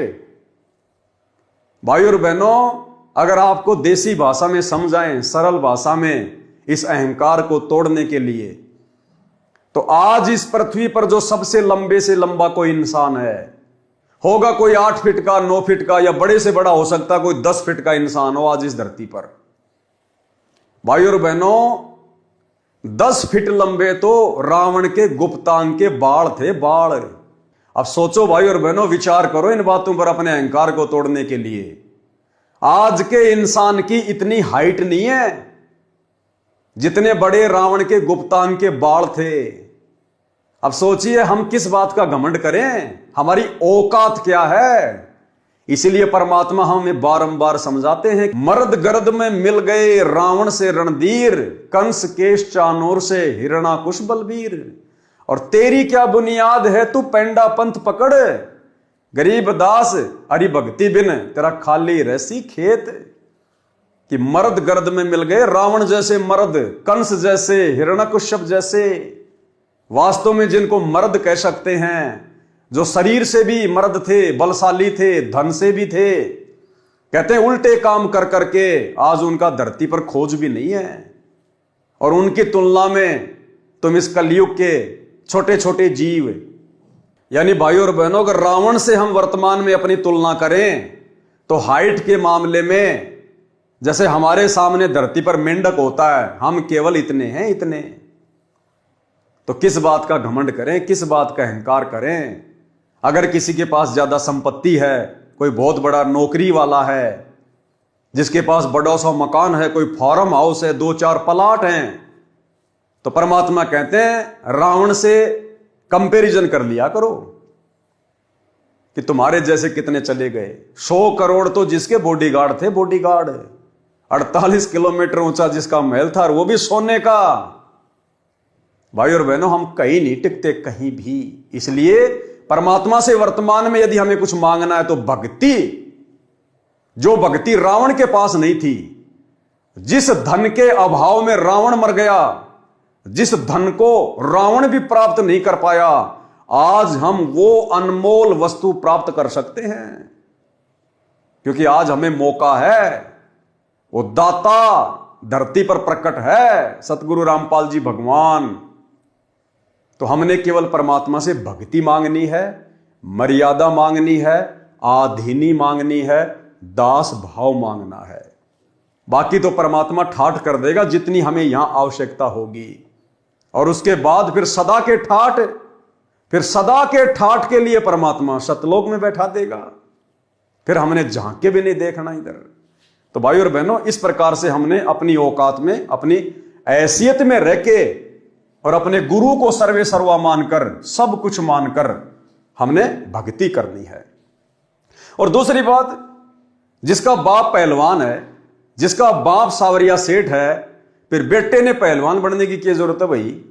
अरे जिसका बाप पहलवान है उसके बेटों को छेड़ कौन देगा। जिसका बाप सावरिया सेठ है, जगत सेठ है, तो उस बेटे को कभी धन की कमी रहती है क्या, किसी चीज के भरोसे रहता है क्या। जब हमारा बाप सतगुरु रामपाल जी भगवान सर्वगुण संपन्न है, तो क्यों ना हम इन्हीं की गोद में बैठकर खाएं पिएं, मौज मस्ती करें, अपनी भक्ति करें, मर्यादा निभाएं। हम क्यों टेंशन में पड़े। अरे जिस आदमी को गाड़ी चलाने के लिए ड्राइवर मिला हुआ है, वो मूर्ख आदमी है जो खुद गाड़ी चला रहा है। आराम से सीट पे बैठ, अपनी कोई पढ़ाई कर, अपना मोबाइल में अपना कोई धार्मिक कोई अपनी चीज देख, आराम से नींद आवे तो सो जा। ड्राइवर गाड़ी चला रहा है ना। तो इसी प्रकार पूरी सृष्टि का ड्राइवर सतगुरु रामपाल जी भगवान, आज सीधा सीधा हमारा बाप हमारे गुरु रूप में घर घर में प्रकट। तो भाई और बहनों, फिर हम क्यों टेंशन लें, हम क्यों सिर में दर्द करें ये दुनिया की दौलत मांग के। इसलिए हमने तो अपने गुरुदेव के चरणों में दास भाव से बैठे रहना है। परमात्मा यहां के भी सर्व सुखों को प्राप्त करवा देगा जो आवश्यक होंगे, भक्ति में बाधक नहीं होंगे। लंका के राजा रावण के महल की सबसे ऊपर की मंजिल 4 योजन यानी 1 योजन 12 किलोमीटर का होता है, इतनी ऊंची थी। उसमें रावण नौजवान स्त्री के साथ संभोग करता था। संभोग यानी सेक्स करते समय दोनों स्त्री पुरुष के वीर्यपात होने की मात्रा 1.25 मण, 1 मण में 40 किलोग्राम होता है, इतनी होती थी, यानी 50 किलोग्राम, आधा क्विंटल होती थी। वाणी नंबर 260 से 317 तक। और भाई और बहनों, परमात्मा ने फिर एक सत्संग में बताया कि जो कुंभकर्ण था, कुंभकर्ण रावण का भाई, वो तो रावण से भी कई गुना ऊंची हाइट का था, कई गुना ऊंची हाइट का। और रावण का भाई कुंभकर्ण ब्रेकफास्ट में यानी नाश्ते में 100 जोटों का मांस खाता था। रावण तो भोजन करते समय 100 जोटों का मांस खाता था और कुंभकर्ण केवल नाश्ते में ब्रेकफास्ट में ही 100 जोटों का मांस खाता था और 100 मठ के दारू के।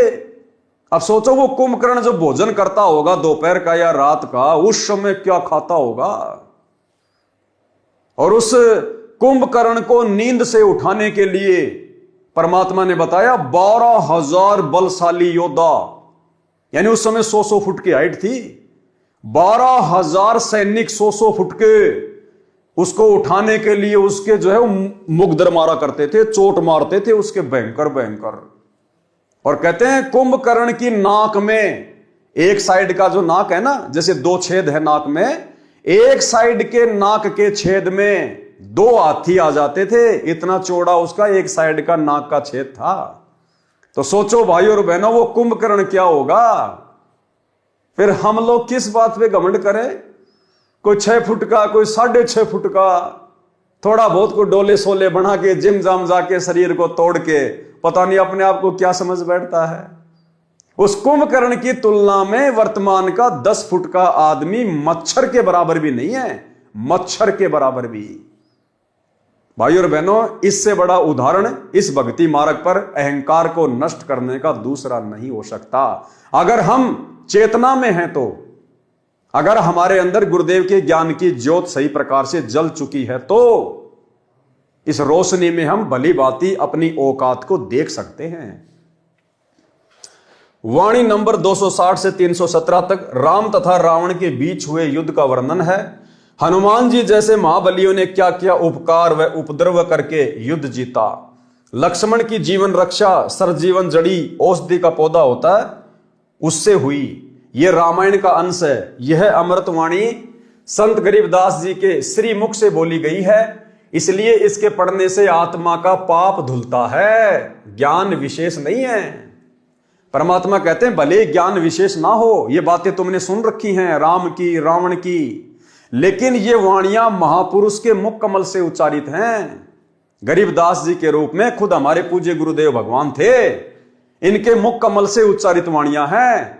और सोने पे सुहागा वर्तमान में गुरुदेव ने अपने कर कमल से लिख के दे दी हमें पवित्र मुक्ति बोध में, तो हमारे लिए तो सोने पे सुहागा। इनको पढ़ने मात्र से हम कितने पुण्य के भागी बनेंगे, आत्मा से कितना मैल कटेगा। पारक के अंक की वाणी नंबर 318 से 329।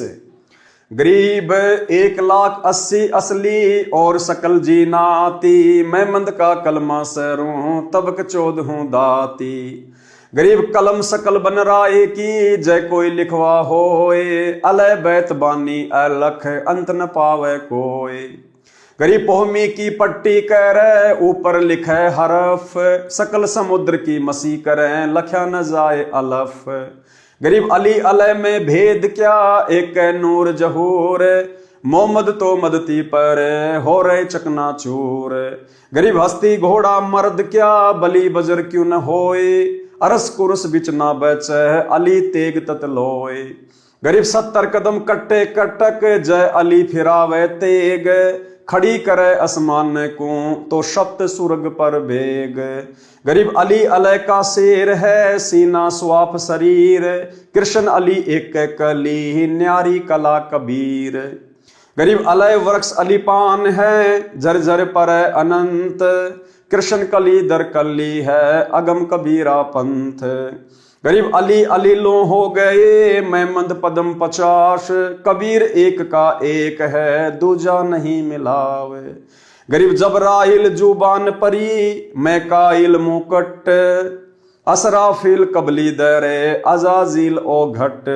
गरीब चारु मुवक्कल रब दे, है घट घट अस्तान, जा परी रब दा तकत है, जहां आप अलय रहमान। गरीब नबी नाक में मंद मुख, मन मक्का महबूब, चिसम इसम दरगा दिल, देखी खूब खुदी खूब। यानी ये अरबी फारसी उर्दू पता नहीं कौन कौन सी भाषाओं के शब्द हैं, क्योंकि आदरणीय गरीबदास जी ने अपने सदग्रंथ साहिब में अपनी 24,000 वाणियों में विश्व की सभी भाषाओं का समावेश किया है।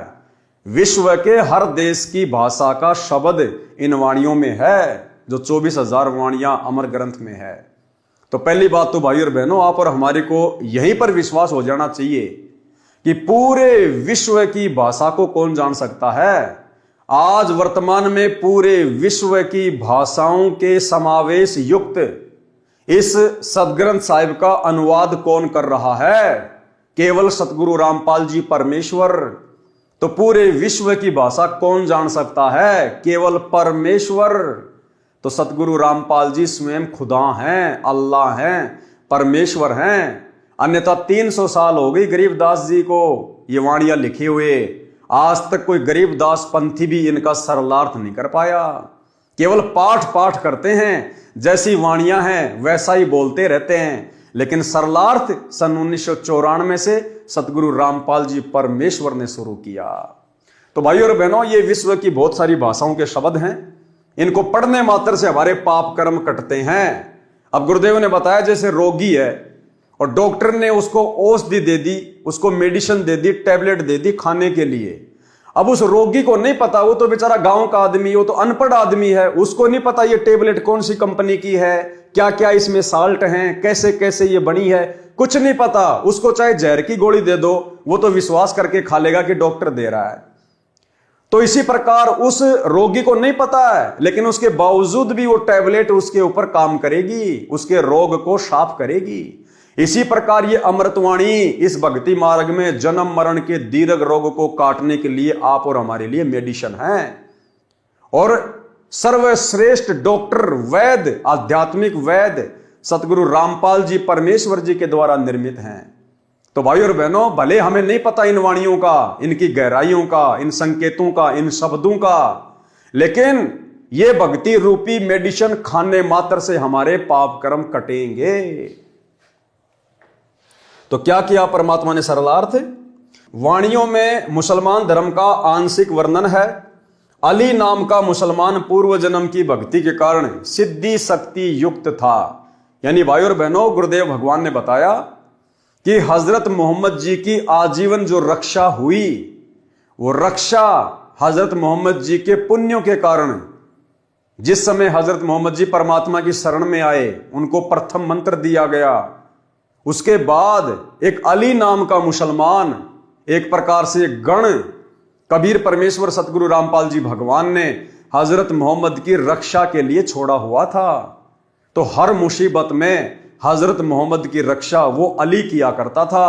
और वो कितना सिद्धि युक्त था, कितना शक्तिशाली था, परमेश्वर क्या बता रहे हैं। और फिर उस अली नाम के मुसलमान की तुलना में कबीर परमेश्वर कितने समर्थ हैं, कितने शक्तिशाली हैं, उसका भी जिक्र किया है। वाणियों में मुसलमान धर्म का आंशिक वर्णन है। अली नाम का मुसलमान पूर्व जन्म की भक्ति के कारण सिद्धि शक्ति युक्त था। उसने हजरत मोहम्मद जी की विशेष सहायता की थी। अली की शक्ति का वर्णन किया है कि अली परमात्मा का शेर यानी सिंह था। जब वह तेग यानी तलवार से वार करता था तो 70 कदम कटे कटक, यानी 70 कदम तक दुश्मन की सेना कट जाती थी। तलवार को आसमान की ओर खड़ा करता था तो 7 आसमान तक जाती थी। यानी सूक्ष्म रूप में परमात्मा इस प्रकार से अपने बच्चों की इस काल के कहर से रक्षा करता है। अली भी श्री कृष्ण की श्रेणी का शक्तिशाली देवता था। ऐसे ऐसे अली तो असंख्यों जा चुके हैं। श्री कृष्ण 3 करोड़ हो चुके हैं। कबीर परमेश्वर इन सबसे भिन्न है, वे समर्थ हैं। सत्य भक्ति सत्य पुरुष कबीर की किए बिना यह संसार में बनी महिमा व्यर्थ है। जैसे सतगुरु रामपाल जी परमेश्वर जी ने आज आप और हमें जो शत भक्ति दी है, जो शत भक्ति ना तो उस अली नाम के मुसलमान को प्राप्त थी, ना द्वापर में श्री कृष्ण जी को प्राप्त थी, ना त्रेता में श्री रामचंद्र जी को प्राप्त थी। भले ही उनकी कितनी भी महिमा बनी लाखों हजारों वर्षों तक, लेकिन वो महिमा व्यर्थ की, फोकट की। यहां तो हम उनकी महिमा गा रहे हैं और वो ना जाने 84 लाख योनियों में कहां धक्के खा रहे हैं। तो परमेश्वर की शत भक्ति बिना महिमा भी व्यर्थ है। और इस परमेश्वर की शरण में आने के बाद जो महिमा बनती है वो महिमा परमात्मा कहते हैं जब तक सूरज चांद रहेगा शत भक्तों का नाम रहेगा। सत्य भक्ति सत्य पुरुष कबीर की किए बिना ये संसार में बनी महिमा व्यर्थ है। अली जैसे अलीलों हो चुके हैं। अली जिसकी शक्ति के बारे में गुरुदेव ने बताया, परमात्मा कहते हैं ऐसे अली तो अलीलों, शंख पदम अलील खलील जो ये काउंटिंग होती है, कहते हैं ऐसे तो अलीलों जा चुके हैं, अलीलों। अब बताओ आप और हमें पता है? हमें तो इस अली का पता चला अब जो गुरुदेव भगवान ने बताया। मालिक कहते हैं ऐसे अली तो अलीलों होके जा चुके हैं, अलीलों शंख पदम नील करोड़ अरब खरब अलील, इतने होके जा चुके हैं, कोई नामो निशान भी नहीं है उनका। और हजरत मोहम्मद जैसे 50 पदम हो चुके हैं, शंख नील पदम। हजरत मोहम्मद जैसे तो 50 पदम अवतार पैगंबर होके जा चुके हैं। लेकिन कबीर परमेश्वर एक का एक है। इस परमेश्वर की स्थिति में, इसकी शक्ति में कोई बदलाव नहीं आता। कबीर परमात्मा एक का एक है। पारक के अंक की वाणी नंबर 330 से 351।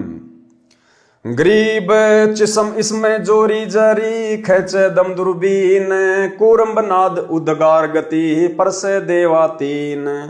गरीब तीहूं देवा दिल में बसे, ब्रह्मा विष्णु महेश, प्रथम इनकी बंदना सुन सतगुरु उपदेश। गरीब सुन सतगुरु उपदेश को कहीं समझाऊं तो ही, त्रिकुटी कमल में बैठ कर उल्टी पवन समोए। गरीब उल्टी पवन समोए कर नाभ कमल में आन, नाभ कमल में बैठ कर जावा करो बयान। गरीब वायु धनंजय बस कर जीते पान अपान, किरकल सूदा मिटाए कर सहस कमल मुख ध्यान। गरीब सहस कमल दल जगमग झिलमिल रंग अपार, जहाँ शक्ति माया कला धर्मराय दरबार। गरीब नौदर तो प्रकट है 10वां सुषमण जान, एकादश अरु द्वादश का बिरले ही को ज्ञान। 11वें द्वार का और 12वें द्वार का तो केवल बिरले को ही पता चलता है, और वर्तमान में वो बिरला शक्ति है सतगुरु रामपाल जी भगवान। इनके बताने के बाद अब पूरे विश्व को पता चल गया।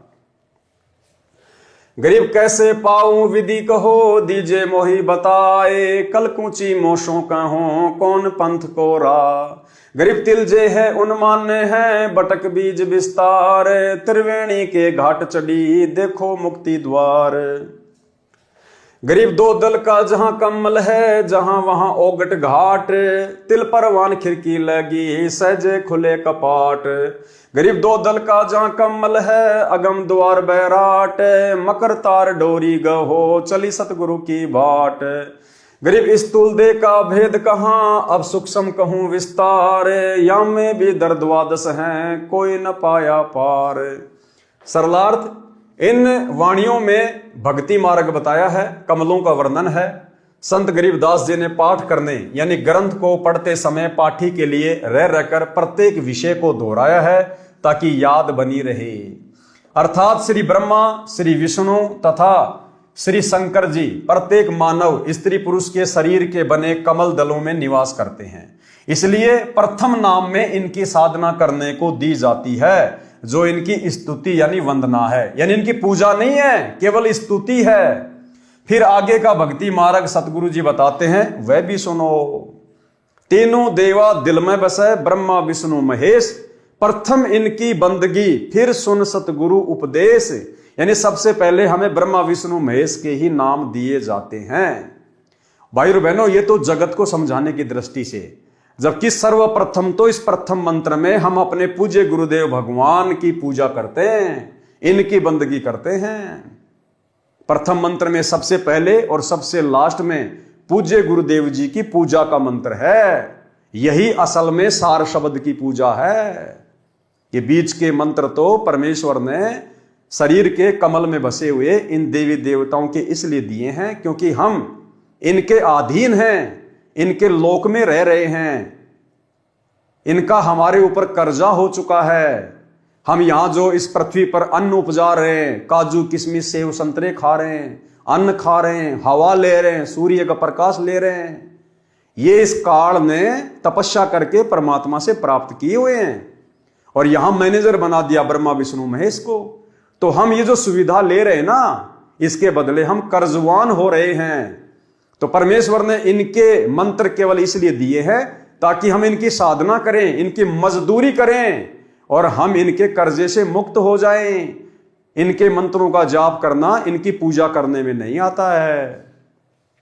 असली पूजा तो अपने गुरुदेव भगवान की है। वाणी नंबर 332 से 351 में कमलों का वर्णन है, जो पहले कई बार बता दिया है। कबीर सागर के सरलार्थ में भी परमात्मा ने कई बार कमलों के विषय में खुलकर समझा दिया। आगे ब्रह्म वेदी तथा ब्रह्म काल अंगों में विस्तार से किया गया है, वहां पढ़ें। वाणी नंबर 349 का सरलार्थ है। इस वाणी में स्पष्ट किया है कि कुछ साधक व संत सुरती कमल को अंतिम मंजिल मानते हैं।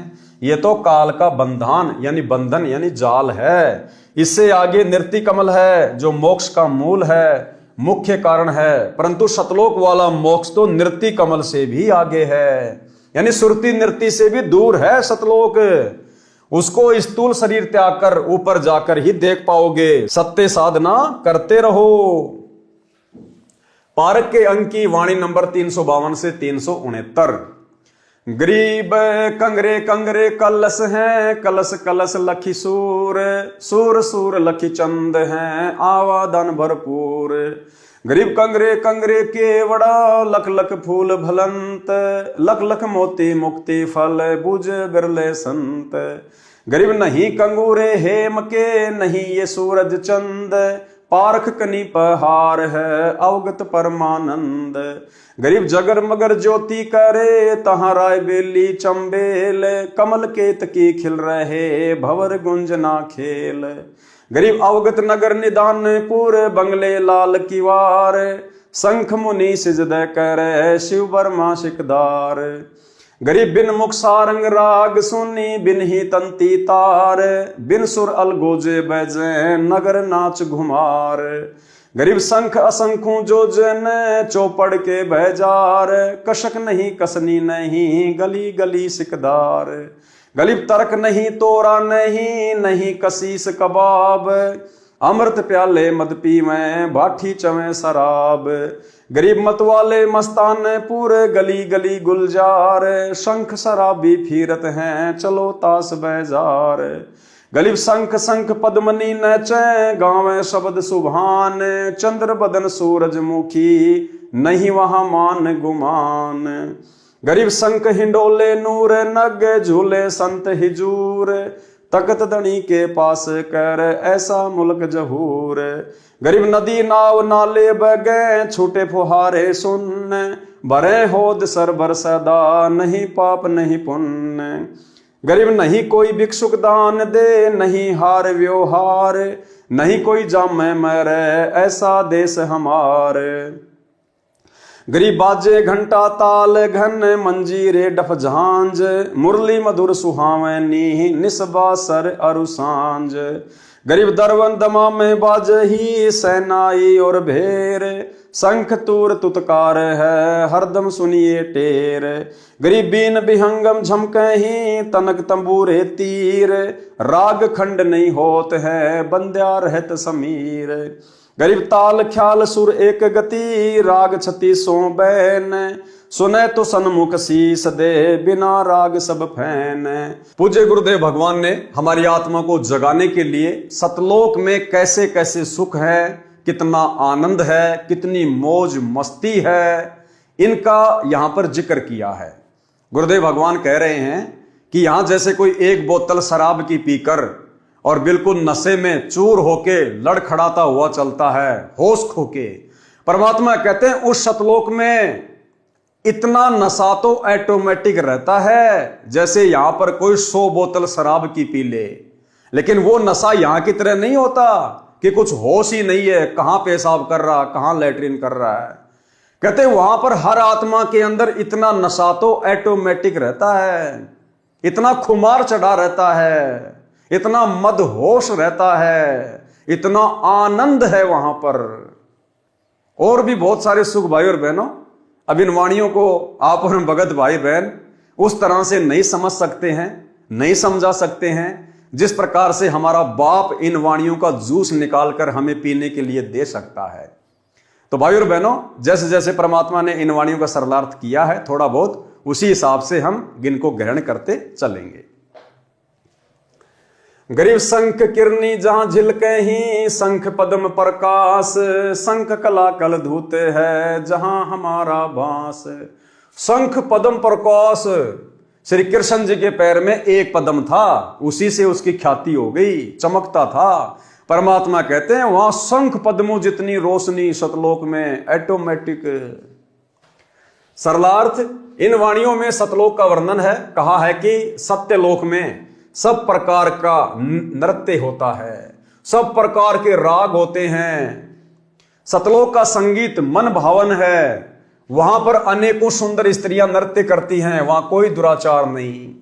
जैसे यहां पर पहले होता था मुजरा, बड़े बड़े लोग, पैसे वाले लोग कोठों पे जाया करते थे, बंद कोठे में लड़की नाचती थी, वो आनंद लेते थे। उसके बाद में थोड़ा ये विज्ञान आगे बढ़ी, बॉलीवुड शुरू हो गया, फिल्में शुरू हो गई, सरेआम लड़कियां टीवी चैनलों पर नाचने लग गई, फिल्मों में नाचने लग गई। तरह तरह के संगीत, गाने बजाने, मधुर मधुर आवाजें फिल्मी गानों के रूप में आप और हमें सुनने को मिली। परमात्मा कहते हैं सतलोक की तुलना में यहां के राग, यहां के नाच गाने कुछ भी नहीं है, और ना यहां की औरतें।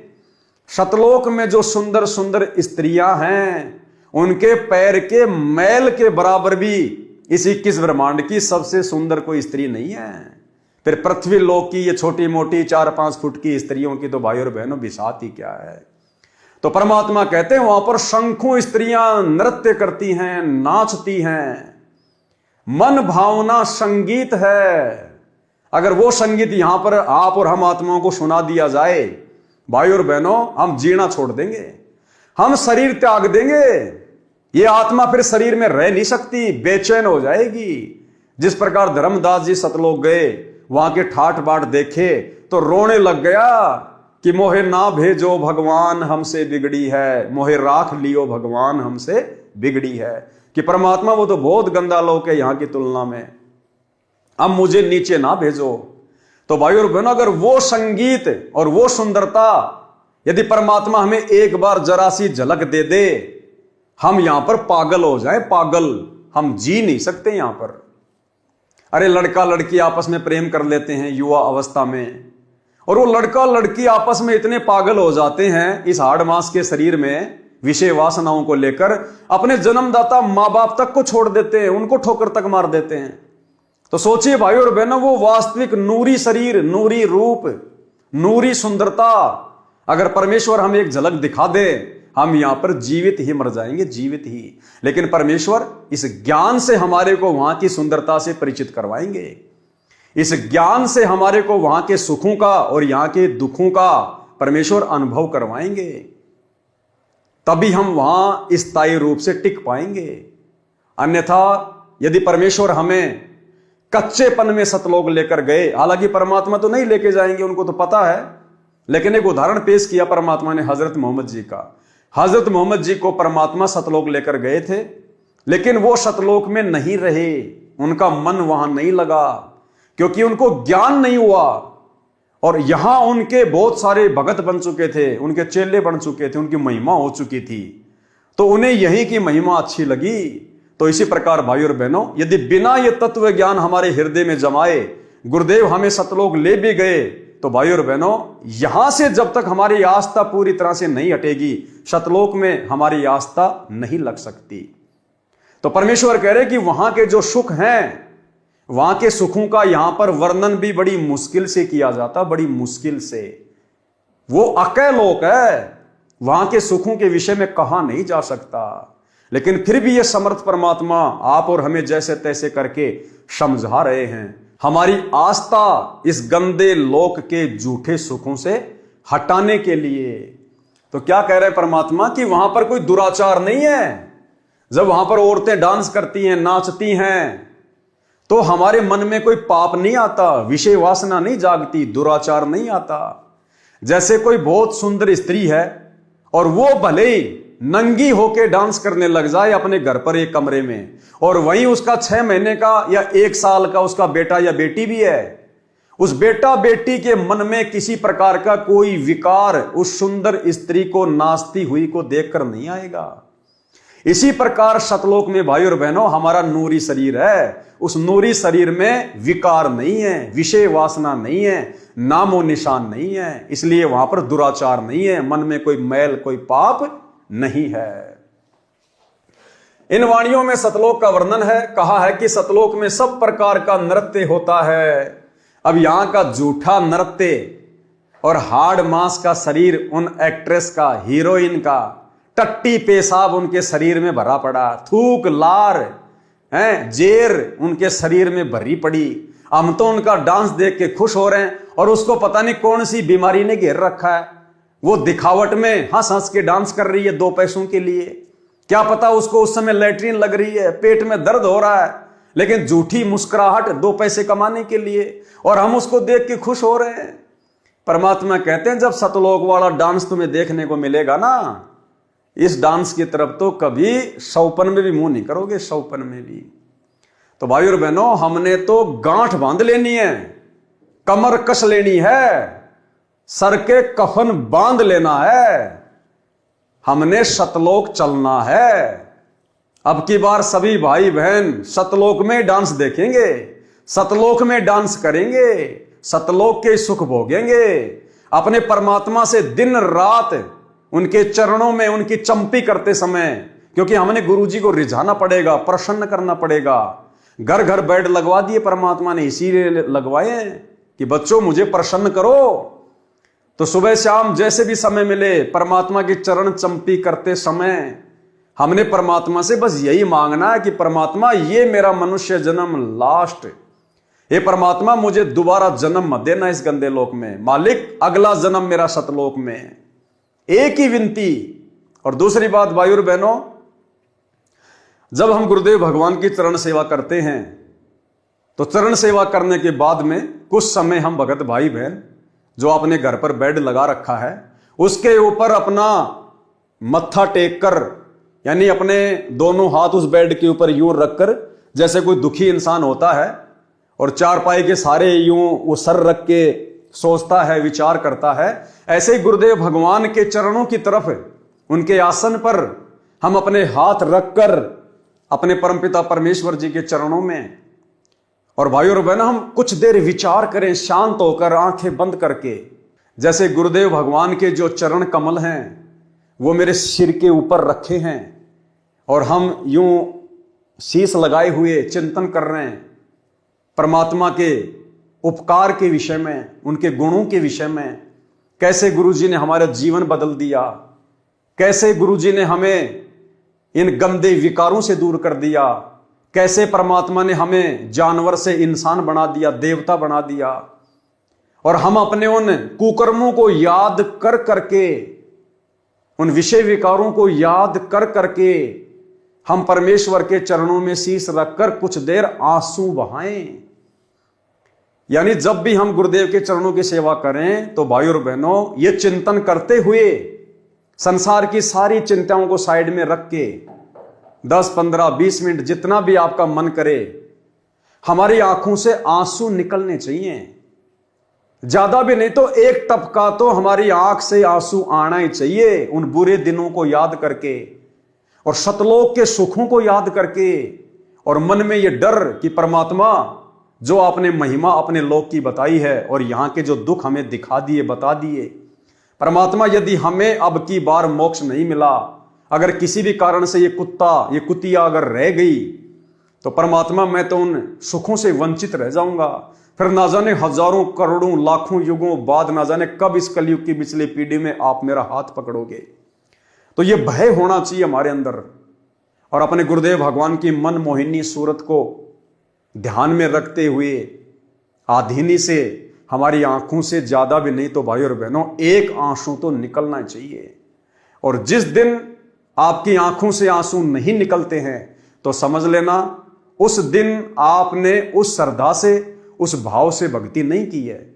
उस दिन आप संसार में ज्यादा रमे हैं, आप अन्य सांसारिक कार्यों में, कोई काम धंधे में ज्यादा दिमाग लगाया आपने, उस दिन आपके मन में वो भाव जागृत नहीं हो पा रहे। क्यों? क्योंकि उस दिन भक्ति भाव ज्यादा आपके नजदीक नहीं रहा।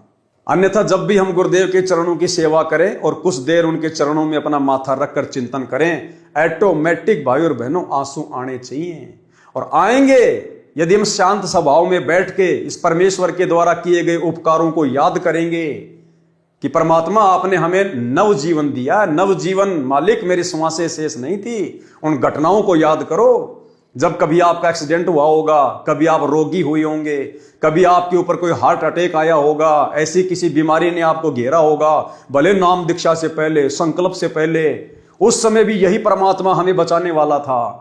और वर्तमान में तो सौ सुख दे दिए। सबसे बड़ा सुख मानसिक सुख है, परम शांति। हमें दुनिया की आग से दूर कर दिया, विषय वासनाओं से दूर कर दिया, हमें मोक्ष का मार्ग दे दिया। तो इतना सब कुछ जो गुरुदेव ने हमारे ऊपर उपकार किया है, यदि हम इसको याद करेंगे 5 मिनट भी, तो भाई और बहनों ऑटोमेटिक आत्मा रोएगी, आंखों से आंसू आएंगे। और जिस दिन आंसू नहीं आ रहे हैं तो समझ लेना उस दिन आपकी भक्ति उस हिसाब से नहीं हुई है जितनी होनी चाहिए थी। इन वाणियों में सतलोक का वर्णन है। कहा है कि सतलोक में सब प्रकार का नृत्य होता है, सब प्रकार के राग होते हैं। सतलोक का संगीत मन भावन है, वहां पर अनेकों सुंदर स्त्रियां नृत्य करती हैं, वहां कोई दुराचार नहीं है।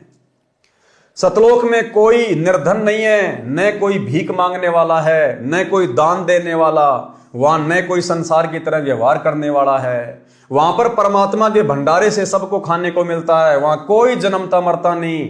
हमारा सतलोक ऐसा स्वच्छ देश है। वाणी नंबर 370 से 375 में बताया है कि जैसे श्री रामचंद्र जी अपनी भक्ति की शक्ति से अयोध्या नगरी के सब व्यक्तियों को स्वर्ग ले गए, जो संख्या में 10 लाख थे। राजा जनक जी नरक में पड़े 12 करोड़ जीवों को स्वर्ग ले गए। इनमें स्पष्ट किया है कि काल के लोक में दुख सुख कहर मेहर सब कर्मों के अनुसार चलता है। जन्म मृत्यु भी सदा रहती है, स्वर्ग नरक का चक्कर भी सदा रहता है। परंतु कबीर परमेश्वर की भक्ति से जन्म मरण सदा के लिए समाप्त हो जाता है। राजा जनक वाला जीव स्वर्ग समय भोगकर पुण्य समाप्त करके श्री नानक रूप में जन्मा। परमात्मा कबीर जी ने उसका जन्म मरण समाप्त किया। श्री दादू दास जी का जन्म मरण सदा के लिए समाप्त किया। श्री राम जी अयोध्या को स्वर्ग ले गए, स्वयं श्री कृष्ण जी रूप पुनर्जन्म में आए। राजा जनक 12 करोड़ को स्वर्ग ले गए, स्वयं श्री नानक जी के रूप में जन्म लिया। इसलिए परमात्मा कबीर जी की भक्ति से परम शांति यानी जन्म मरण से सदा के लिए मुक्ति मिलती है, तथा परम धाम यानी सत्य लोक मिलता है, जो सुख सागर है। परमात्मा कबीर जी का कलयुग में प्रकट होने का प्रकरण पारक के अंक की वाणी नंबर 376 से 380। गरीब 84 बंधन कटे कीनी कल्प कबीर, भवन चतुर्दश लोक सब टूटे जम जंजीर। गरीब अनंत कोटि ब्रह्मांड में बंदी छोड़ कहाए, सो तो एक कबीर है जननी जन्या न माए। गरीब शब्द स्वरूपी साहिब दैनी, शब्द सिंध सब माही, बाहर भीतर रम रहा जहां तहां सब ठाही। गरीब जल थल पृथ्वी गगन में, बाहर भीतर एक, पूर्ण ब्रह्म कबीर है अविगत पुरुष अलेख। गरीब सेवक होय के उतरे इस पृथ्वी के माही, जीव उदाहरण जगत गुरु बार बार बलि जाही। सरलार्थ, इन वाणियों में परमात्मा कबीर जी के कलयुग में प्राकाट्य का प्यारा वर्णन है, जो इस प्रकार है। वाणी नंबर 376 से 380 में परमात्मा कबीर जी की महिमा का वर्णन है। किसकी? परमात्मा कबीर जी की महिमा का वर्णन है। कहा है कि कबीर परमेश्वर बंदी छोड़ हैं, अनंत करोड़ ब्रह्मांडों में बंदी छोड़ के नाम से प्रसिद्ध हैं। बंदी छोड़ का अर्थ है कैदी को कारागार से छुड़ाने वाला। हम सब जीव काल ज्योति निरंजन की कारागार में बंदी यानी कैदी हैं। इस बंदी गृह से केवल कबीर परमात्मा ही छुड़ा सकते हैं। और एक सत्संग में गुरुदेव भगवान ने बिल्कुल क्लियर कर दिया। गुरुदेव ने कहा कि अमर करूं शतलोक पठाऊं, ताते बंदी छोड़ कहाऊं। और फिर गुरुदेव ने कहा कि जो सच्चा गुरु होगा, जो सच्चा गुरु होगा वो बंदी छोड़ ही होगा। और बंदी छोड़ कौन है भाई और बहनों? कबीर परमात्मा। और दूसरा सृष्टि में कोई बंदी छोड़ नहीं है। और गुरुदेव क्या कह रहे हैं? जो सच्चा गुरु होगा वो बंदी छोड़ ही होगा। तो वर्तमान में सच्चे गुरु कौन? सतगुरु रामपाल जी। तो कौन हुए सतगुरु रामपाल जी? बंदी छोड़। और बंदी छोड़ कौन? कबीर भगवान। तो कौन हुए सतगुरु रामपाल जी? स्वयं कबीर भगवान। सुनिए छोटा सा सत्संग। तो जल बूढ़त पकड़ो हाथा, अपने गुरु जी के प्रति ऐसी विनम्रता हो। बंदी छोड़ हे गुरु, क्योंकि गुरु होगा वो बंदी छोड़ ही होगा। बाकी नकली गुरु है, वह गुरु भी नकली गुरु है और वो बंदी छोड़ हो ही नहीं सकते। तो जो सही गुरु होगा वो बंदी छोड़ होगा। अमर करूं सतलोक पठाऊं, ताते बंदी छोड़ कहाऊं। अमर करूं और काल की बंद से छुड़वा कर सतलोक ले जाऊं, इसलिए मैं बंदी। तो भाई और बहनों, आप और हमारे विश्वास को दृढ़ करने के लिए सतगुरु महिमा गुरुदेव भगवान ने साध संगति से जुड़े हुए भाई बहनों को निमित्त बनाकर संगत में शुरू करवाई।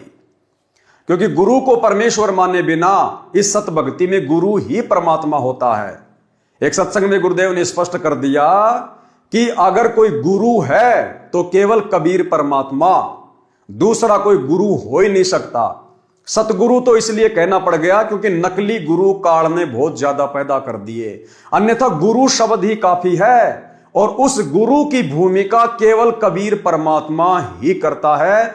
गुरु यानी ज्ञान देने वाला। सृष्टि में जगत गुरु केवल एक ही है, कबीर भगवान। दूसरा कोई जगत गुरु नहीं हो सकता, बाकी सब जीव हैं। फिर परमात्मा ने, फिर धर्मदास जी चिंतित हो गए कि भगवान फिर कैसे बात बनेगी। तो परमेश्वर ने कहा कि 12 में पंथ, जब गरीबदास का पंथ चल चुका होगा, इन 12 में तो वो बात बने नहीं। 12 में पंथ में हम ही चल आवें और सभी पंथों को मिटाकर एक पंथ चलावें। अब 12 में पंथ में ये दास भेज दिया परमात्मा ना आए तो गरीबदास पंथ में रामपाल दास।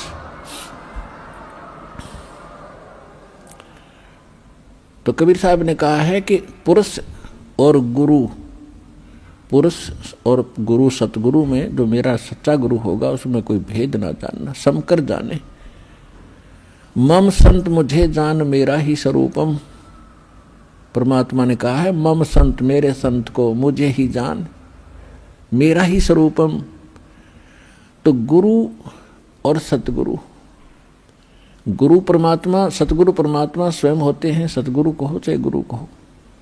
और फिर पृथ्वी पर वही सतगुरु होता है जो उसका कृपा पात्र, और या वो स्वयं ही आते हैं। तो अब कहने का भाव यह है कि इस 21 ब्रह्मांड में इस दास के अतिरिक्त इस पृथ्वी पर छोड़ कहीं गुरु नहीं है इस मार्ग के जानने वाला वर्तमान में।